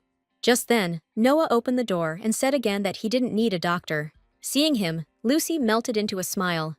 Her heart swelled, and she felt all warm inside. He apologized right away, saying he would have dressed better if he knew it was her. She didn't care about that. She was way more worried about his messed-up face. But the second she touched his face, Noah flinched, pulled away, and hung his head. Linda said he was fine, but he's so pale. Lucia's worried it's all her fault. Noah just brushed it off. Didn't even look up, saying it was just part of the job. She doesn't get what's going on. But all she can do is take his word for it. Out of nowhere, he got all formal and asked if she needed anything else. Truth is, Lucy just wanted to see him. She figured it had been a while and wanted to say hi. But it's late, time to get some rest, so she just wished Noah good night. The only bright spot she left behind was that dessert, a gift she brought him with a pure heart. It's eating Noah up inside. He feels so terrible about the way things are with her. After meeting the night, Lucia felt a chill, a real deep chill. And it wasn't from the weather. Suddenly, someone covered her eyes, and for a split second, she felt a spark of hope. But when the girl glanced back and saw Prince Leonardo, it warmed her heart a little. Still, Lucy started chucking pillows at him for sneaking up like that. Leo just wanted to surprise her, but guess he went a little overboard. Looking at her face, he saw tears in her eyes. It was clear the lady had been crying. Wiping the bitter tears from her eyes with her hands, Lady Aurelius insisted she wasn't crying. Right now, she just feels like a fool who can't stop the waterworks. Her tears quickly sobered Leo up, and he draped his cloak around her, apologizing. He didn't think she'd cry tears of joy. Maybe he should have shown up sooner. How could she not cry at something so beautiful? That's why Leo offered to show her something even more amazing. That night, under an unbelievably gorgeous sky, the second prince escorted the lady to the rooftop. They were almost there. They've never been this close, and it's setting them both on fire inside. The endless ocean of stars, full of mystery and light. A deep black void where the stars look like sparkling gems. That space, so cold and distant, stirs up all kinds of feelings and makes you forget the daily grind. But even up here, Lucia's mind is stuck on whether she upset Noah. Out of nowhere, Leonardo decided to apologize again, saying he didn't know she'd react that way. Lucia doesn't think it's a big deal. She was just under a lot of pressure and snapped. If she ever needs to blow off steam again, he promised he'd be there for her. She's quiet and lost in thought today, not even smiling. The truth is, she thinks she's a screw-up. She hurt someone close to her, and even as a kid, she messed everything up. What a coincidence! Leo's a total failure too. Milady has no idea how badly he screwed up as a kid. He wrecked everything he touched, I'm telling you. He was a nightmare for teachers and governesses. Everyone would suddenly get sick and have to go back to their hometowns. Only Maria stayed with him after all these years. She was always there for him, helping him out. So His Majesty figures they, being screw-ups, need to stick together. This evening of confessions really lifted Lucy's spirits, adding a touch of magic and romance to her life. When Leo finished telling his funny childhood stories, he noticed the girl had fallen fast asleep. Guess he talked for too long, but now he doesn't want Milady to fall. It's starting to get on his nerves.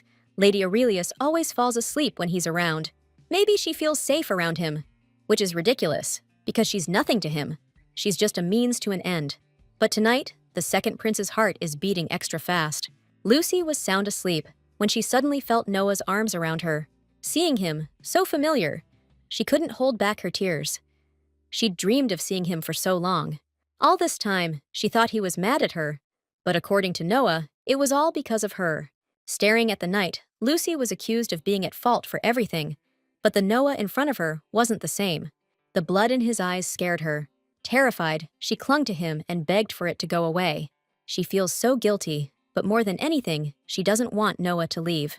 In that moment, she only heard faint echoes. "Lucy, you're worthless! You'd be better off if you'd never been born." If it weren't for her, her whole family would still be alive. To everyone, this girl is a cursed child.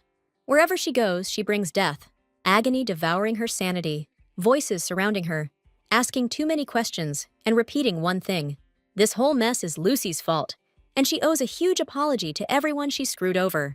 The girl woke up in a cold sweat in her room, and looking around, realized it was just a nightmare. But the tears kept flowing from her eyes. Mom would never say something like that. Of course not. That's what Lucy's trying to tell herself. It was all just a stupid dream. The next morning, the maids were gossiping about the lady's poor appetite and how badly she'd been sleeping. She's been waking up shaking for days now.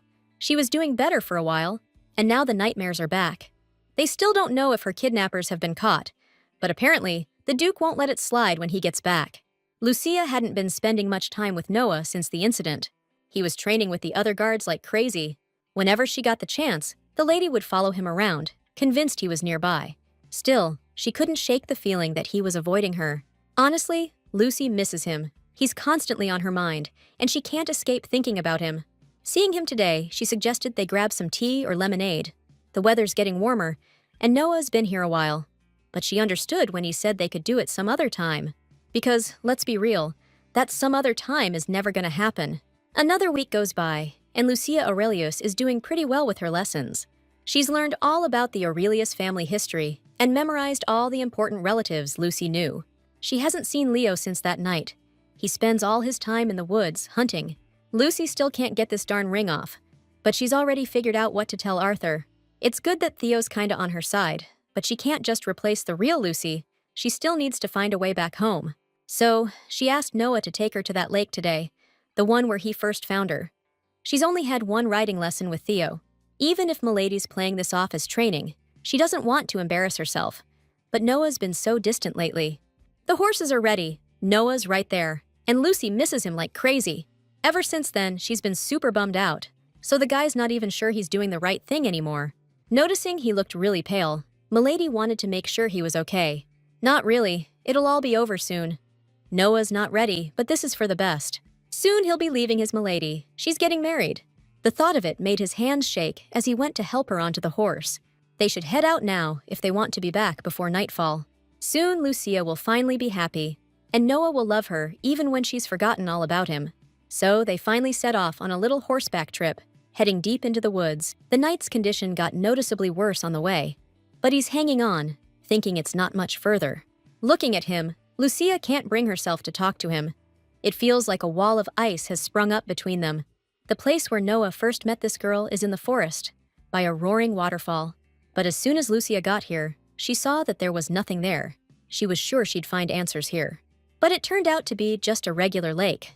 The girl doesn't even know how she got here, doesn't remember exactly what happened. Just as she decided to ask the knight about this place, Noah suddenly doubled over and collapsed to the ground. Then came the dead of night. A white porcelain moon rose over the forest, lighting up the tangled paths. They don't have a ton of medical supplies, but Lucy managed to stitch up and clean Noah's wounds.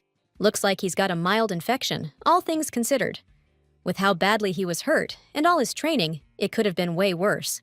The girl gave him willow bark tea to ease the pain, but then he noticed tears in her eyes. The knight can rest now. They'll head home at dawn, and he needs at least a week to recover. Noah's going to take Milady to the manor, but then he said he wouldn't be staying. He already spoke with the head maid. She found a more than suitable replacement for the lady, and now Lucy knows how to get here. Noah thinks she won't need him anymore, and that he shouldn't be around her. He's just an orphan, and an orphan isn't worthy to be the personal knight of the future queen. Hearing that, Lucy wanted to know who said he wasn't worthy, and what was this about her being the future queen? The girl is marrying the crown prince. Noah found out about it from a conversation with the head maid. Now it's clear, the guy decided to leave her because of some talk with the head servant. But nobody even asked her about it. It's like nobody cares what she wants. Ever since this whole mess started, she thought he was the only one she could count on. Everything's going sideways. The broken engagement, her coming back, Theodore, and now this knight's hurt because of her. What was he even thinking, keeping his injury a secret from her? She just doesn't get it. She can't make him stay, so she's letting him leave if that's what he really wants. But the guy chose a different path, a path of forgiveness. He begged her pardon, getting down on one knee in front of her. He figured he wasn't good enough for her, that she deserved way better. Lucy's afraid she might have given him that idea somehow, but that's totally not the case. And Noah's been ghosting her this whole time, which he feels super guilty about now. He lied and said he was fine, all because he didn't want Lucia to worry. In her eyes, Noah's just a bonehead, a total moron. And he's kicking himself for it. He messed up big time. He screwed up with the woman he loves. He's been lying to himself this whole time. Truth is, the guy's in too deep to let his young lady go. There's no turning back now. Noah loves his lady. He finally found the guts to admit it. He loves Lucia. Calming down, Lucia apologized for calling him an idiot, and for calling him stupid too. But the knight thinks she was right, which made the girl burst out laughing. After that, they finally headed back home. This time Lucy rode with Noah, and she fell fast asleep on the way. No surprise there. He'd heard she hasn't been sleeping well lately. His sweet, sweet lady, she's finally next to him, and just her scent is driving Noah wild. His warm touch woke his lady up. She doesn't even remember falling asleep. Seems like it's been a while since they left the estate. Her brothers must be worried sick. The forest was sunny and beautiful all day, but then the sky suddenly clouded over, and thunder boomed. This is bad news. Noah said we better find shelter, and fast. It's getting dark, and a storm's brewing. There's an inn not far from here. It's not safe to stay out here after sundown. There are legends that certain creatures roam these parts. Some say they're monsters, others just animals. Noah's not superstitious, but with Lucia here, he's not taking any chances. Her safety comes first. He's so close. She can't say she's ever been this close to a guy before. His lips look so soft. She can't seem to stop thinking about it. Lucia's stunned by what she's even thinking. She tries to tell herself it was purely innocent. Noah was hurt, and she was just tending to his wounds. Then she got emotional and hugged him. I mean, anyone would be emotional in that situation, right? Lucia's just happy the knight's not pushing her away anymore, so she figures that's why she can't stop thinking about him. Suddenly, the horse screeched to a halt, and Noah pulled the girl tight against him. From the unexpected jolt, Lucia leaned back and felt the knight's solid body behind her. He slowly turned her head to the side, and she saw a huge forest wolf. Judging by the guy's face, he wasn't scared. He said wolves won't attack if you don't make noise. Of course, under the circumstances, it makes perfect sense Noah's holding his lady so tight. He suggested they stay quiet so they don't spook the horses. The wolves are already leaving. Sir Noah's run into them in the mountains plenty of times. They never attack, but you can't be totally sure. Surprisingly, Lady Aurelius wasn't scared at all, 'cause her brave knight was right there with her. They needed to hurry. Looks like it's about to pour. Before long, the tavern door swung open, and the unexpected guests were greeted with open arms. Lady Lucia was told she was in luck. They had only one room left, just perfect for her and her husband. But the waitress didn't think they looked like a couple, so she asked the young man for his name. Truth is, she was really hoping to get to know him better. Gwen chimed in, saying Patricia was busy enough as it was, running around with all those drinks. Patricia was busy, but first she offered the guest a bite to eat with her. Sure, his sister wouldn't mind. Not expecting that kind of forwardness, Lucia dramatically grabbed Noah's arm and snuggled up close. They couldn't risk being stuck outside in this weather, so she announced that she and her husband would take the next room. Of course, Noah backed up his darling, gently kissing her hand to show their undying affection. Gwen, noticing what a sweet husband the lady had, personally showed them to their room. Lucy doesn't know why she lied. She could have said he was her brother, or at least some kind of cousin. Now she has no idea how to look him in the eye after everything that went down today. Saying my lady like that felt awesome, so Noah hopes he didn't come on too strong. The storm's getting worse. These guys are lucky they found an empty room.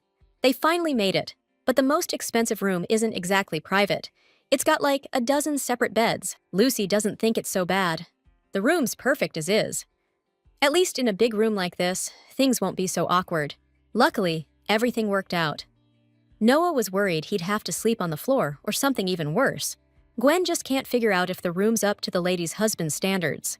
The kid blushed when he heard that. He's happy with everything, but Lucy realized he's not thrilled about sleeping in the same room as her. In that case, the waitress decided to grab the stuff her ladyship asked for. She's secretly hoping those two sweethearts will tie the knot someday. First thing Lady Aurelius did was ask Noah to change so she could take another look at his injuries. Without thinking, Noah called her darling again and instantly realized what he'd said. Then Milady apologized for fibbing. She just wasn't sure they'd get a room if they weren't married. That evening, Lucia felt a strong sense of unease, though she didn't know why. The knight had treated her with such warmth and kindness all this time. They were way past just knight and lady. In this world that's trying to off her, Noah protected her. She considered him a close friend. She thought he felt the same way, but it looks like she was wrong. For the first time, she wondered if he might feel something more for her. When Noah came into the room, her heart skipped a beat. He wanted to know if she was cold so he could bring more firewood for the fireplace. Looking into his eyes, though, Lucy can't shake the feeling she's been blind this whole time. He needs to get those bandages off today. They're soaked from the rain. He's been a real trooper. They must be killing him. Lucy winced just thinking about how much he's suffering because of her. She worried her hands were freezing the second she touched him, but he said they were warm, actually. The wounds are all inflamed, and he's burning up. He's probably caught a cold on top of everything. Noah doesn't think he's hot because of the wounds. He's just embarrassed after everything that went down today. Feeling guilty, the way she sees it. None of this would have happened if she hadn't been so clueless. She just thought she saw a close friend, but that's impossible. Really, Noah was just doing his job, and he doesn't think she should apologize for him getting hurt. Any knight would have done the same. It makes her wonder if she imagined the whole thing. Her only hope is that Noah understands she won't hold him back if he wants to leave. It suddenly hit Noah that he hadn't told her he wasn't planning on leaving. Guess he had other things on his mind. But if he does go, he just needs to know Lady Aurelius couldn't have asked for a better night. Noah doesn't see how he could just leave his lady like that. He'll only go if she makes him. The atmosphere got so awkward that Lucia suddenly suggested they head downstairs and grab a bite. As soon as she tried to stand, her legs got tangled in her long nightgown, and she realized she was going down. Noah was way too close, so she ended up falling right onto his bare chest, her lips crashing into his. Hard to believe, but looks like this is really happening. Mortified by what she'd just done, Lady Aurelius forgot how to breathe for a second there. Judging by the knight's face, he was even more shocked and froze up. There was a trickle of blood on his lip. All the confidence just drained out of her, like a popped balloon, so she booked it downstairs. Noah's never felt anything this intense before. His heart's pounding like crazy, short-circuiting his brain. The tavern's jumping tonight, everyone's celebrating, but Lady Lucia's still totally out of it. As soon as the guy got down to her, she managed to choke out an apology for what happened. But Noah looks totally chill, like nothing happened. He just asked her to dance. Dancing lets you be real, shows who you truly are, and makes you feel more powerful. It's a secret language of the soul, where feelings are expressed without words, in movement, rhythm, and closeness. Even in this supercharged atmosphere, though, Lucy feels like a total stiff. Remembering what went down, she apologized for busting his lip. Being that close, Noah told her to forget about apologizing, because he knows she didn't mean to do it.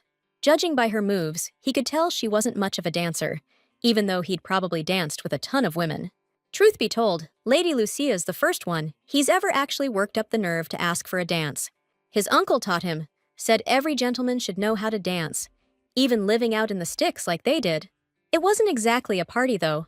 He was a tough teacher, and the kid couldn't figure out why he even needed to learn. Back then, Noah figured someone like him would never use it. But here he is, putting it to good use. And surprisingly, he's even getting into it now. In his careful and strong hands, Lucia blossomed like the first spring flower in the garden. The music allowed them to connect for the first time, expressing their closeness in the rhythm of the dance, sharing tenderness with each other. Just yesterday, they might not have said a word to each other all day, and now they're expressing passion and love through every move and touch. In the dance, love became real, and the world around them seemed to freeze. This moment is filled with magic as Lucia twirled in the dance. She was having such a blast, she wanted to dance some more, but suddenly, boom! There's Leo, and she's in his arms. The day before, Theodore was already kept waiting by the maid. He was starting to think she wasn't even gonna show. When she finally arrived, the girl apologized like crazy, but said the lady wouldn't be able to make it until after lunch. Turns out, she went horseback riding with her knight and wouldn't be back until later. Theodore has no clue what she's plotting. She's been blowing him off all week, which is pretty weird. Come to think of it, he remembers she even seemed a little down. Honestly, Theo doesn't give a rat's behind if she's sad or not. As long as she's useful, she wouldn't just run off. Looks like it didn't really hit him until he thought about her ditching him again. The next morning rolls around, and Lucia skips all her lessons with Theo. He can't even believe she showed up so late. Something weird's been going down at the palace since early this morning. The whole court and all the knights are packed into the hall. Linda ordered them to start with the North Forest. She doesn't know that's where the lady likes to ride. Not understanding what all the fuss was about, Theodore decided to ask Linda what was going on. The maid was practically white as a sheet when she said that Lady Lucia never came back yesterday. Just then, the prince walked into the courtyard. The Crimson Lion witnessed their conversation, carrying a whole deer on his shoulder. The servants were freaking out, whispering about the bandage on his eye, saying His Highness must have gotten hurt out there. With all due respect, Theodore said it was their private matter and asked them not to bother the royal family.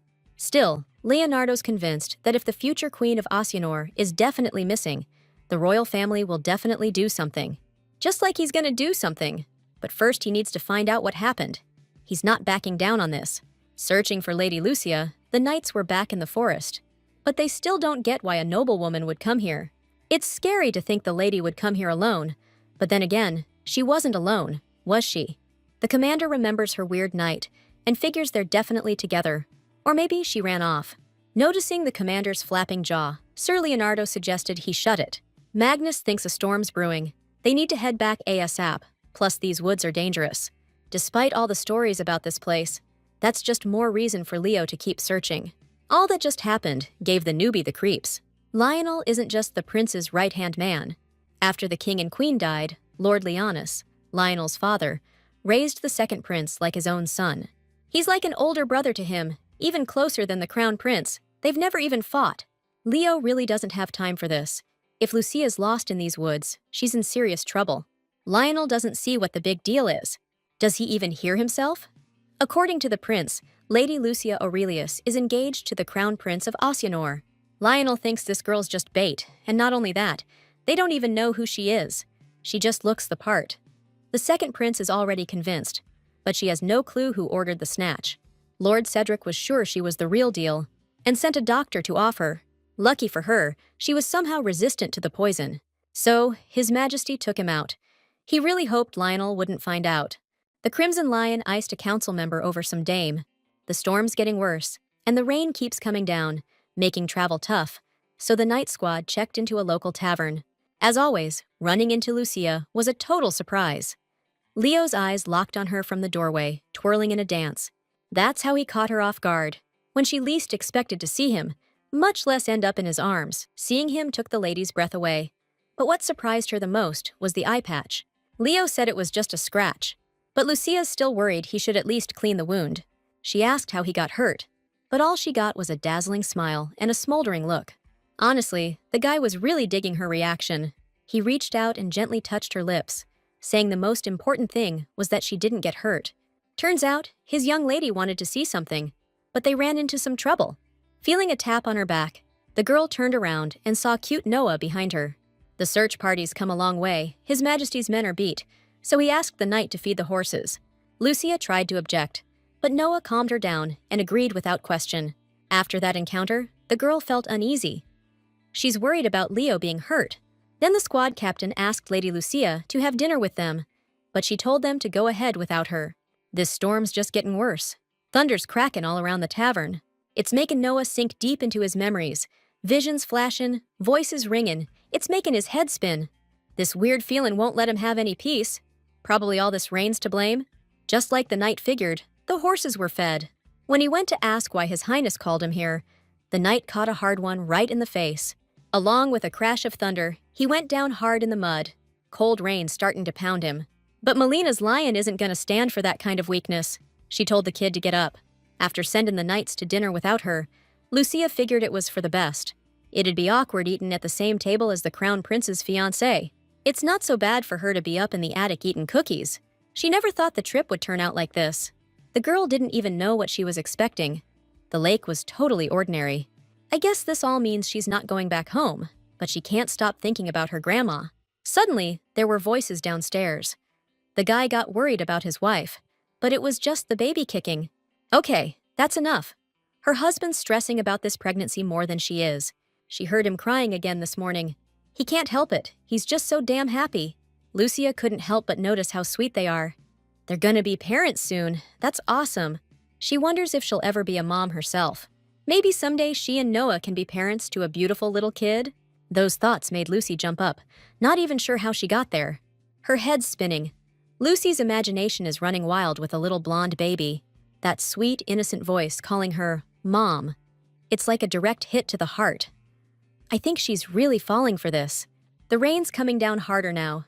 Noah's shaking, barely able to stand. Even Leonardo's starting to like the night. But this can't go on forever. Seeing that intense glint in His Majesty's eye, Noah felt something weird inside, like he was a kid again. That crimson lion, shrouded in mystery, ruthless and determined to get what he wants, isn't about to wait. He slammed the knight and demanded again why he and Lady Lucia had traveled so far alone. The thunder's pounding in Noah's head. He feels like his skull's about to split open. The pain, a white-hot poker in his brain, became so intense it dropped the kid to the ground. Just then, agony washed over him. It was like he heard a voice, clear as day, telling him to run. A vision of his mother flashed before his eyes, still desperately searching for her son. But then, out of nowhere, the little prince pops his head out from behind the throne. She finally found her little rascal. Mom's told Noah a million times not to mess with Grandpa's chair. But Grandpa doesn't mind the little prince playing around a bit. He's drawn to something about it. One day he'll be sitting here, Grandpa's precious Pheolon. The king's sure he'll be the best of 'em all. He just hopes he lives to see the day, to witness it with his own eyes. Mom fled the war, clutching the kid tight. Noah's tears mixed with the rain. That's his mom. A thunderclap, getting bolder and angrier, birthed a creature from the depths. With the lightning came a dragon, an ancient, powerful being, the embodiment of the knight's ancestors' rage, the incomparable Noah. Leonardo just couldn't believe what he'd just seen. He couldn't believe it was a dragon. They've been extinct for ages, so what happened seems impossible. Dejected, Noah just left. But Leo can't believe the guy didn't see anything. A storm rolled in, lighting up the forest, and a huge white wolf, a real beast, emerged from the thick woods. Haunted by what he saw, the knight returned to the tavern, misery and pain tagging along. He had a family, a home, a mom. It's hard to believe they're all just gone. Noah snapped out of his deep thoughts, hearing a voice he knew well. Lucia met him in the hallway. Seeing him, she broke into a smile, her eyes sparkling with joy. She'd been looking for him, but for the first time, Noah didn't seem happy to see her. His face was a mask of despair and agony. Oblivious, Lucy said she was just taking a walk and wanted to check if he'd fed the horses. At that moment, the heartbroken young man couldn't take it anymore and collapsed onto her shoulder, his safe place, the only thing he had left. Barely holding back the unbearable pain, he asked if he could just stand there for a moment. The knight's shaking all over, clinging tight to Milady, but she can't even believe he's actually crying. The storm's just getting worse. Lucy can't hear a thing, but she needs to know what happened. With a lump in his throat, unable to say a word at this crucial moment, Noah just wants to be near her and feel someone's warmth. The pain of loss is immeasurable, and despair crashes over him like a freezing wave. Searching for comfort, the young man held his Milady close. The next morning, Alexander's sister was brought back safe and sound. As soon as he arrived a few hours ago, he was immediately told that his sister was missing, and that His Majesty had gone to look for her. Sir Alexander offered his deepest apologies for not being able to help at all. But Leonardo doesn't need any of that. He's happy to do it. Last night, Noah just couldn't bring himself to talk to Lucia. All he did was apologize. His clothes were soaked, and he didn't want to get her dress wet too. Out of nowhere, he says he ran into some real jokers on the way to the stables, and they gave him a real warm welcome. Seeing him so upset is bumming Lady Lucia out. She knew right away Leo was behind it. The captain said they already got your bed ready, milady. They asked the innkeeper so Lucy could have some privacy. Besides, the Duke will have their hides if he finds out they slept in the same room as the lady. Now, you all need to get some rest.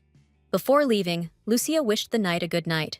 Noah bowed and left quietly, but the girl gave Leonardo a serious stink eye. Looks like he upset his young lady somehow. He finds it kinda cute, actually. The second prince definitely saw it, but that's impossible. Dragons are just rumors these days. They died out ages ago. He's positive there's nothing left of them but legends and stories. Leo couldn't sleep that night, so he looked over at Lucia, sound asleep and probably dreaming sweet dreams. But let's be real, no lady sleeps like, say, that. She's way too down to earth. The thoughtful prince tucked her in with the blanket. He still wasn't sure if she was mad at him. His little lady? No way she can stay mad. He's already won her over. Honestly, Leonardo doesn't like to share, so he decided to take what's his. Her sweet lips. Just then, he felt someone grab him by the scruff of the neck and yank him away. The furious knight dragged His Majesty to a dark corner and clocked him one right in the jaw. Noah thought it was pretty low of him to just cut off the conversation and walk away without a word. The second prince could see that this jerk was seriously strong. He even flinched a little. Not long ago, Leo wanted to know who he was. The truth is, Noah's his lady's knight. If His Highness pulls another stunt like that, prince or no prince, this knight will take him down. After everything went down, Lady Aurelius was safely back home the very next morning. Rumor has it, there's some mysterious do-gooder running around masked as the Avenger. During their chat with the second prince, Theodore stayed out of it. Out of everyone who could be involved, he can't figure out why it's the Crimson Lion. Honestly, Lucia could have gotten back herself. She just got caught in a storm. Besides, Sir Noah was with her. Even so, her older brother was absolutely livid because of her reckless actions. He has no clue what made her wander so deep into the woods. Hearing that Lucy just wanted to check something out, Alexander blew a gasket and said she should have taken guards with her. And as for the knight, he should have made damn sure the future queen got back on time. They told Alexander that his behavior was out of line, and he agrees with the headmaid. Noah's gotta leave the Aurelius estate. A spark ignited in the knight's eyes the second he heard the master was lining up some noble knights for Lucia. Just like you'd expect, she pushed back. She's already chosen Noah, and he's her only knight. As far as she's concerned, whether he stays with her or leaves is up to him and him alone. Deciding to set things straight, Alexander declared that while their father's away and Lucy's married, he's in charge of the family. Since he told her to pick from the knights, he suggested, she decided to make something clear too. Lucia owes him her life, and if he leaves the Aurelius estate, she's going with him.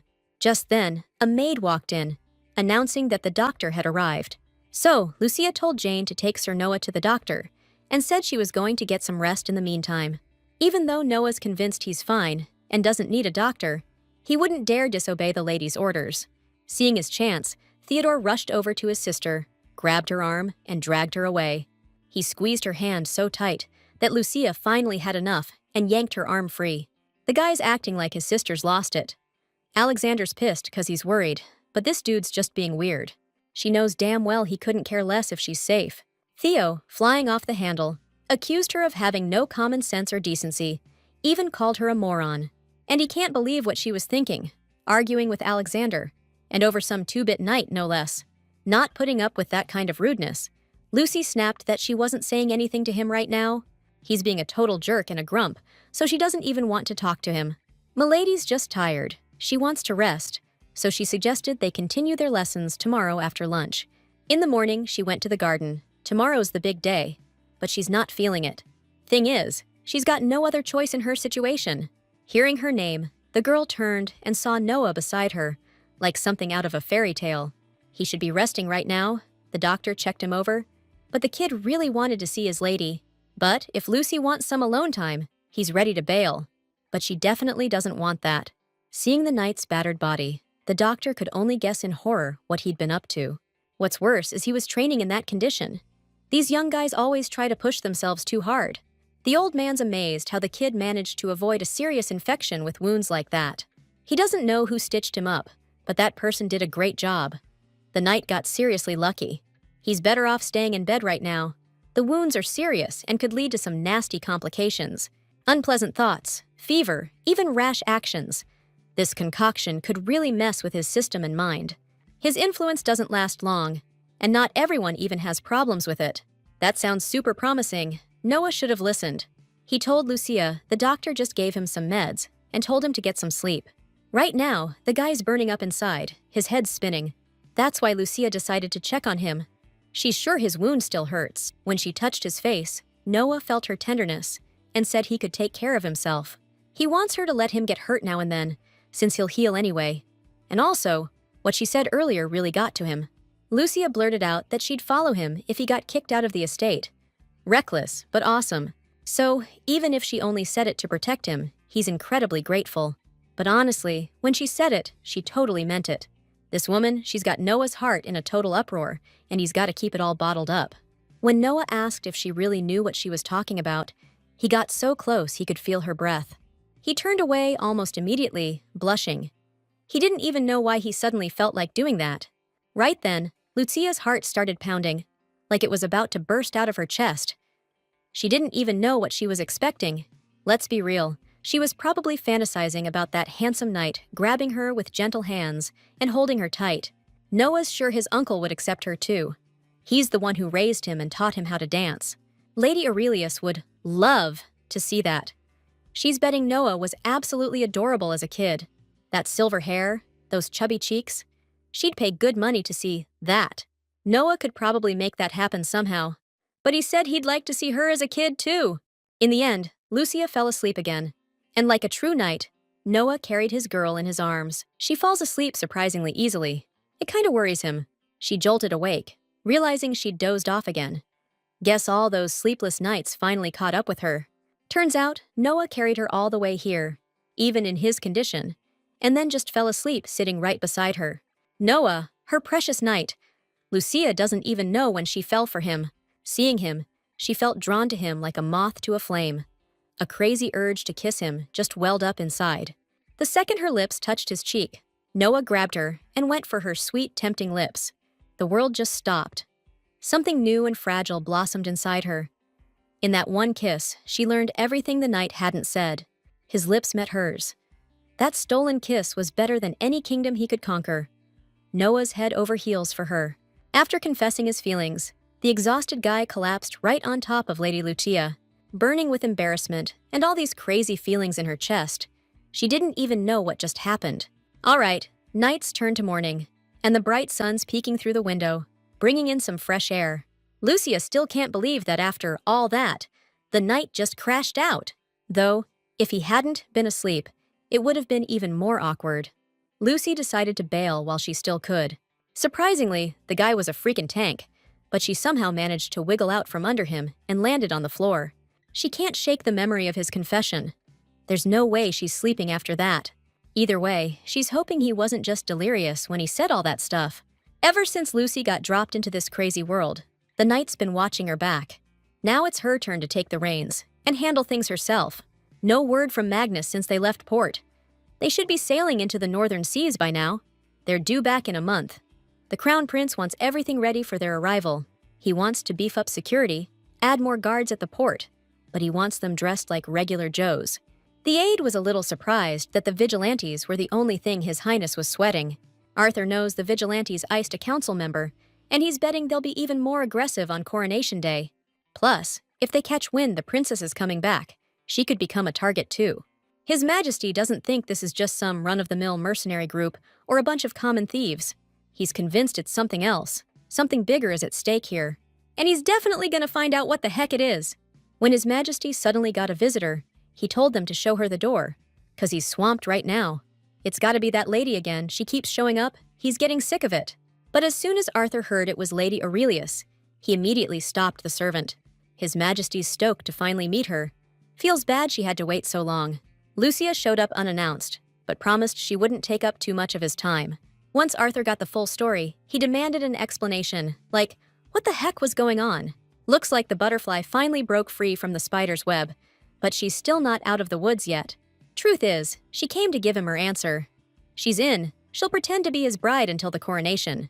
But after that, she wants the Crown Prince to announce they're calling it quits. Oh, and she also needs His Majesty to sign a contract. As soon as Arthur read the contract terms, he knew the lady didn't trust him one bit. And since he hasn't exactly given her a reason to trust him completely, even though Lucy's not sure he'll go for the contract, she wants to make sure.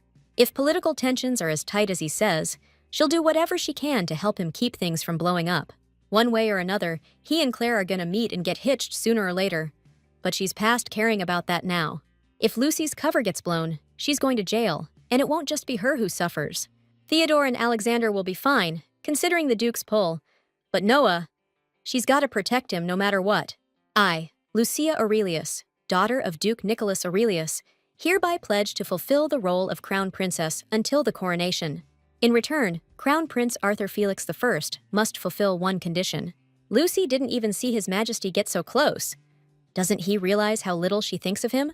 The Crown Prince, in accordance with his royal decree, pledges to protect the applicant, the Aurelius estate, and its subordinates.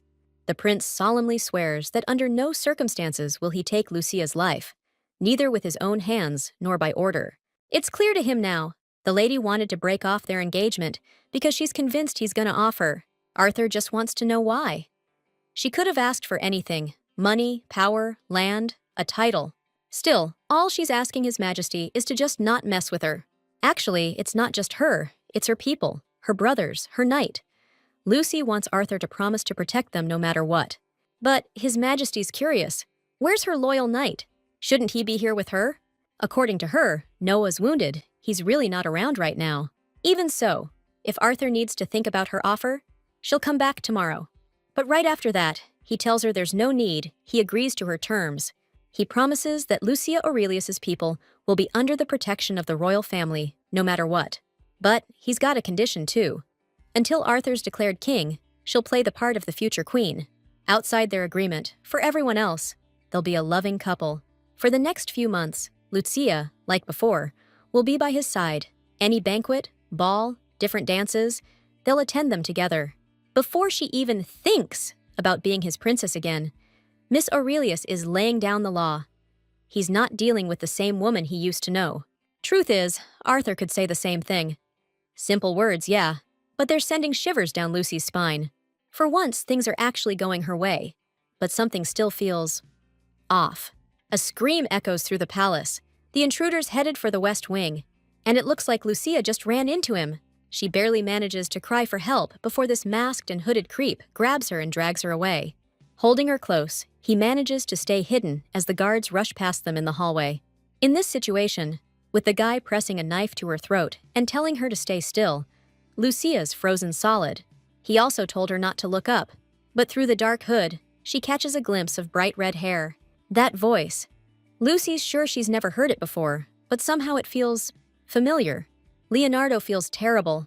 He'd never want to restrain his lady like this, but he can't risk getting caught. Seeing him still there, the captain yelled that he'd spotted the perp in the courtyard. "Now, sir, you can finally let the girl go," he said, lowering his blade. "I don't want to hurt her." But Lucia figured this was her shot, and she kicked that lowlife right where it counts, then clocked him in the face. Just as another knight approached Max, they both froze, seeing the criminal taken down by the young lady. The guards rushed over immediately, but the criminal decided to make a run for it. Not wanting him to escape, the feisty young lady hurled her shoe at him.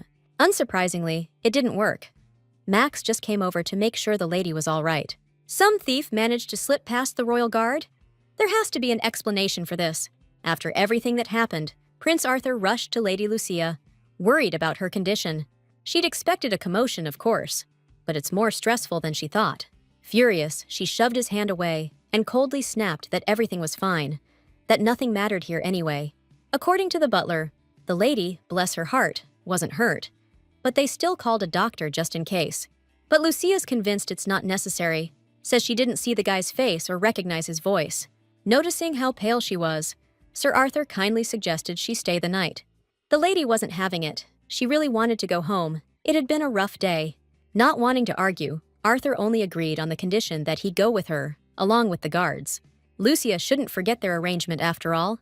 If they want to fool everyone, it's better if rumors start spreading. Now that she's at the lake house with Aurelius, it's hard for her to imagine spending months like this. She still wonders if she made the right call. Luckily, Noah was there to greet her when she got home, and her heart finally felt calm and at peace again. Seeing him makes a lady feel like she's floating on a cloud, with a million butterflies going crazy inside.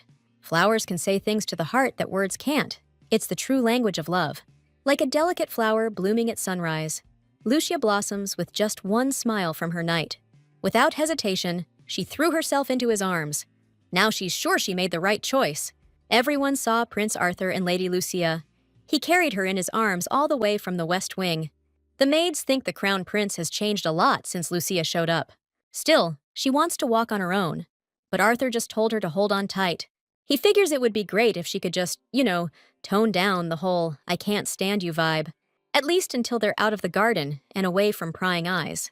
Aristocrats are visiting the palace more often, so there's bound to be some nobleman lurking in the garden. Arthur told the lady not to turn around.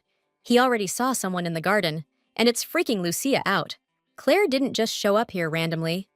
Lucia's waiting for the main character to finally make her entrance. The truth is, Lady Aurelius's heart completely belongs to her precious knight. She doesn't even remember the moment she fell for him. His lady is so beautiful and captivating. Noah's drawn to her like a moth to a flame. He can't resist. Just once, Noah wants to taste her lips, to feel that connection, even if only for a moment. He's convinced this is just a dream, and if it's just a dream, he can't help himself. Noah loves her, but holding back is getting harder and harder. He wishes his beloved would have mercy on him. He's already lost everyone, and more than anything, he doesn't want to lose her forever. The young man couldn't bear it if he lost her too. He woke up thinking about it, realizing it was just a dream. But what kind of dream was that? A few days later, His Majesty sent a carriage for the young princess. From now on, they'll have breakfast together every week. They have a lot to talk about. Truth is, the crown prince is incredibly grateful to Lucia, and she's grateful to him too. This time, Lady Lucia's gonna do everything right. Things are gonna be different this time. Noah still can't shake that dream. It felt so real. The lady was so soft, and she smelled amazing. After seeing that, it's hard to come back to reality, but he needs to pull himself together. Just then, Noah spotted his dear, beloved lady right in front of him. Without a word, she ran up to him and gave him a big hug. Lucia missed him so much today, but something just short-circuited Noah. He doesn't even know why he's reacting so strongly to a simple hug. He's hugged her before, so this is all because of that steamy dream. If Lucy tells him what happened, if she tells him about the thief, she's sure he'll start blaming himself. Besides, she needs to talk to him about something else, something he might have forgotten. So, Milady dared to suggest that a tender kiss on the neck might jog his memory. Seeing his confused face, she apologized and said she meant to kiss him on the cheek. Still, Lucy really needs to see him tonight. She has something to tell him. The next day, the sky clouded over. A thunderstorm began, and the Aurelius estate was plunged into darkness. Noticing that Theodore had been staring for a while, Lucia figured he wanted to say something. When he suddenly asked where she was that morning, she explained that she needed to discuss some things with the crown prince. Since Theo read the diary, she's certain he knows she wanted to call off the engagement. The news hit the kid hard. He's convinced they'll catch her. Lucia, though, thinks she's the one who should be worried. Her brother's already made it clear he doesn't give a damn about her safety. Truth is, he needs her alive to be useful. Theo's kept her secret, and he only puts up with her because she's proven her worth, not because he enjoys having her around. The kid said that after the Asinor incident, she needs to study other kingdoms. Lucy's already picked out some books, but if her brother has more, she wants to know. She's got the basics of Elionion down, but her pronunciation still needs work. The lady's getting better at writing, making real progress, but the harp's gonna take more time. Since she's cramping Theo's style and he clearly can't stand being around her, she's decided to practice at the lake house, claiming it's on the other side of the estate and there are hardly any servants there. Theo's sure she can't just leave. He felt the need to remind her that her word here meant squat, that she was no different than a servant or a slave. But he didn't get a single word of argument back, just this look of sadness creeping across her face. That's when the guy laid down the law, telling her she needed to do exactly as she was told. Lucia expected better from someone as educated as Theodore, some more respectful language.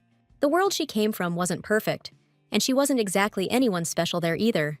But she always tried her best, and she planned to keep trying here too. Everything was going sideways. Nothing was going according to plan. That night, Lucia was walking down the hall when she heard a crash, and looking in the bathroom, she saw Noah had taken a spill. Luckily, he wasn't hurt. He just wanted to wash his hair and slipped. It was a pretty awkward situation, so she kindly decided to lend a hand. Noah can't get his wounds wet, and I bet it's a pain for him to even lift his arms right. Judging by the fact he's not saying anything, it's pretty clear he doesn't remember a thing.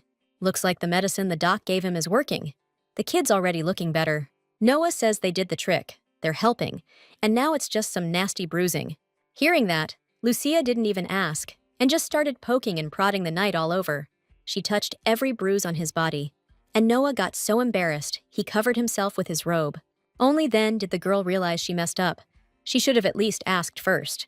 Noah didn't want to embarrass her, but the way she reacted makes him want to tease her a little more. Since Lucy's the first woman to see his body, he said she's gonna have to pay the piper for that. In her eyes, he's just a jerk. He doesn't even remember what he did, and he's talking about paying up. Lucy's one tough cookie, though, so she stepped up and took responsibility for her actions. No questions asked. She kissed her precious knight on the forehead and asked him how she should make it up to him. It might seem like Milady's messing with him, but she just decided to have a little fun at his expense. This girl's touch is so gentle, it feels amazing. Actually, Lucy's got something to tell the guy. Turns out, she accepted the crown prince's proposal, but she only agreed to be his fiancée until his coronation. She's got her reasons for pretending to be in love with him. Looks like he wants it to be convincing, so she decided to spill the beans. Milady doesn't want Noah to get the wrong idea. Nobody else knows this is just a game. Tensions are high between the northern and western kingdoms, and now the prince has asked her to play along. Being close to his beloved, the only thing Noah's hoping is that she really is just playing along. He knows he's got no right to ask, no right to want more.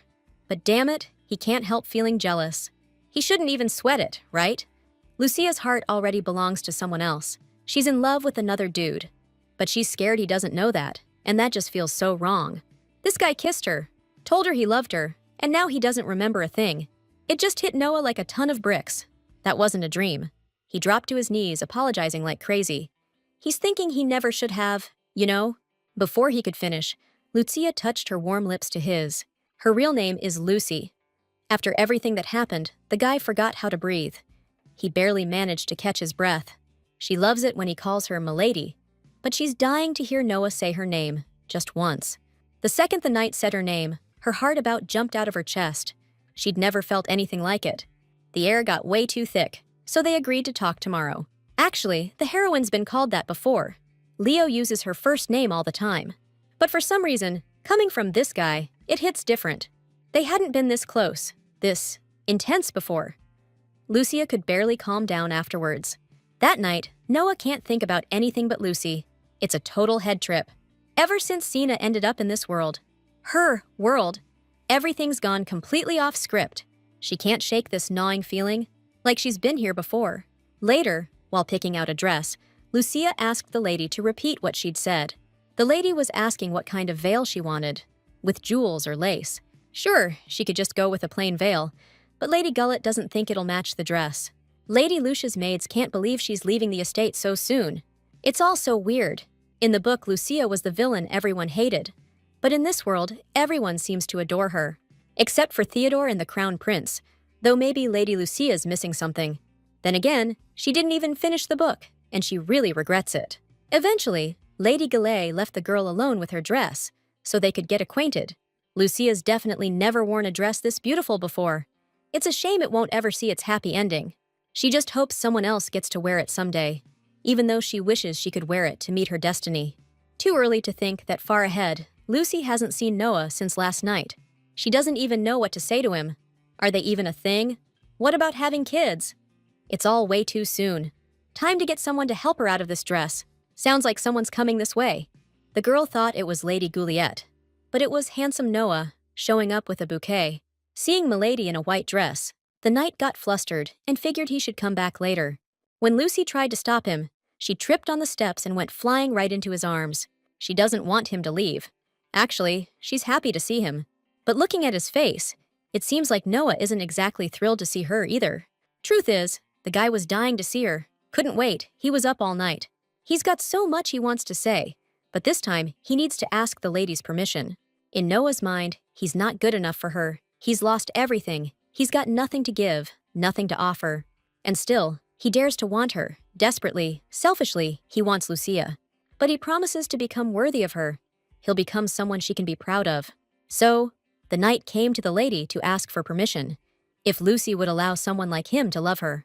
The future queen doesn't doubt it for a second. She'd gladly let Noah love her. His beloved can be sure now. The young knight will keep his promise. Noah got so carried away that he messed up Milady's hair and makeup. He feels bad about it, but Lucia's sure he doesn't regret it.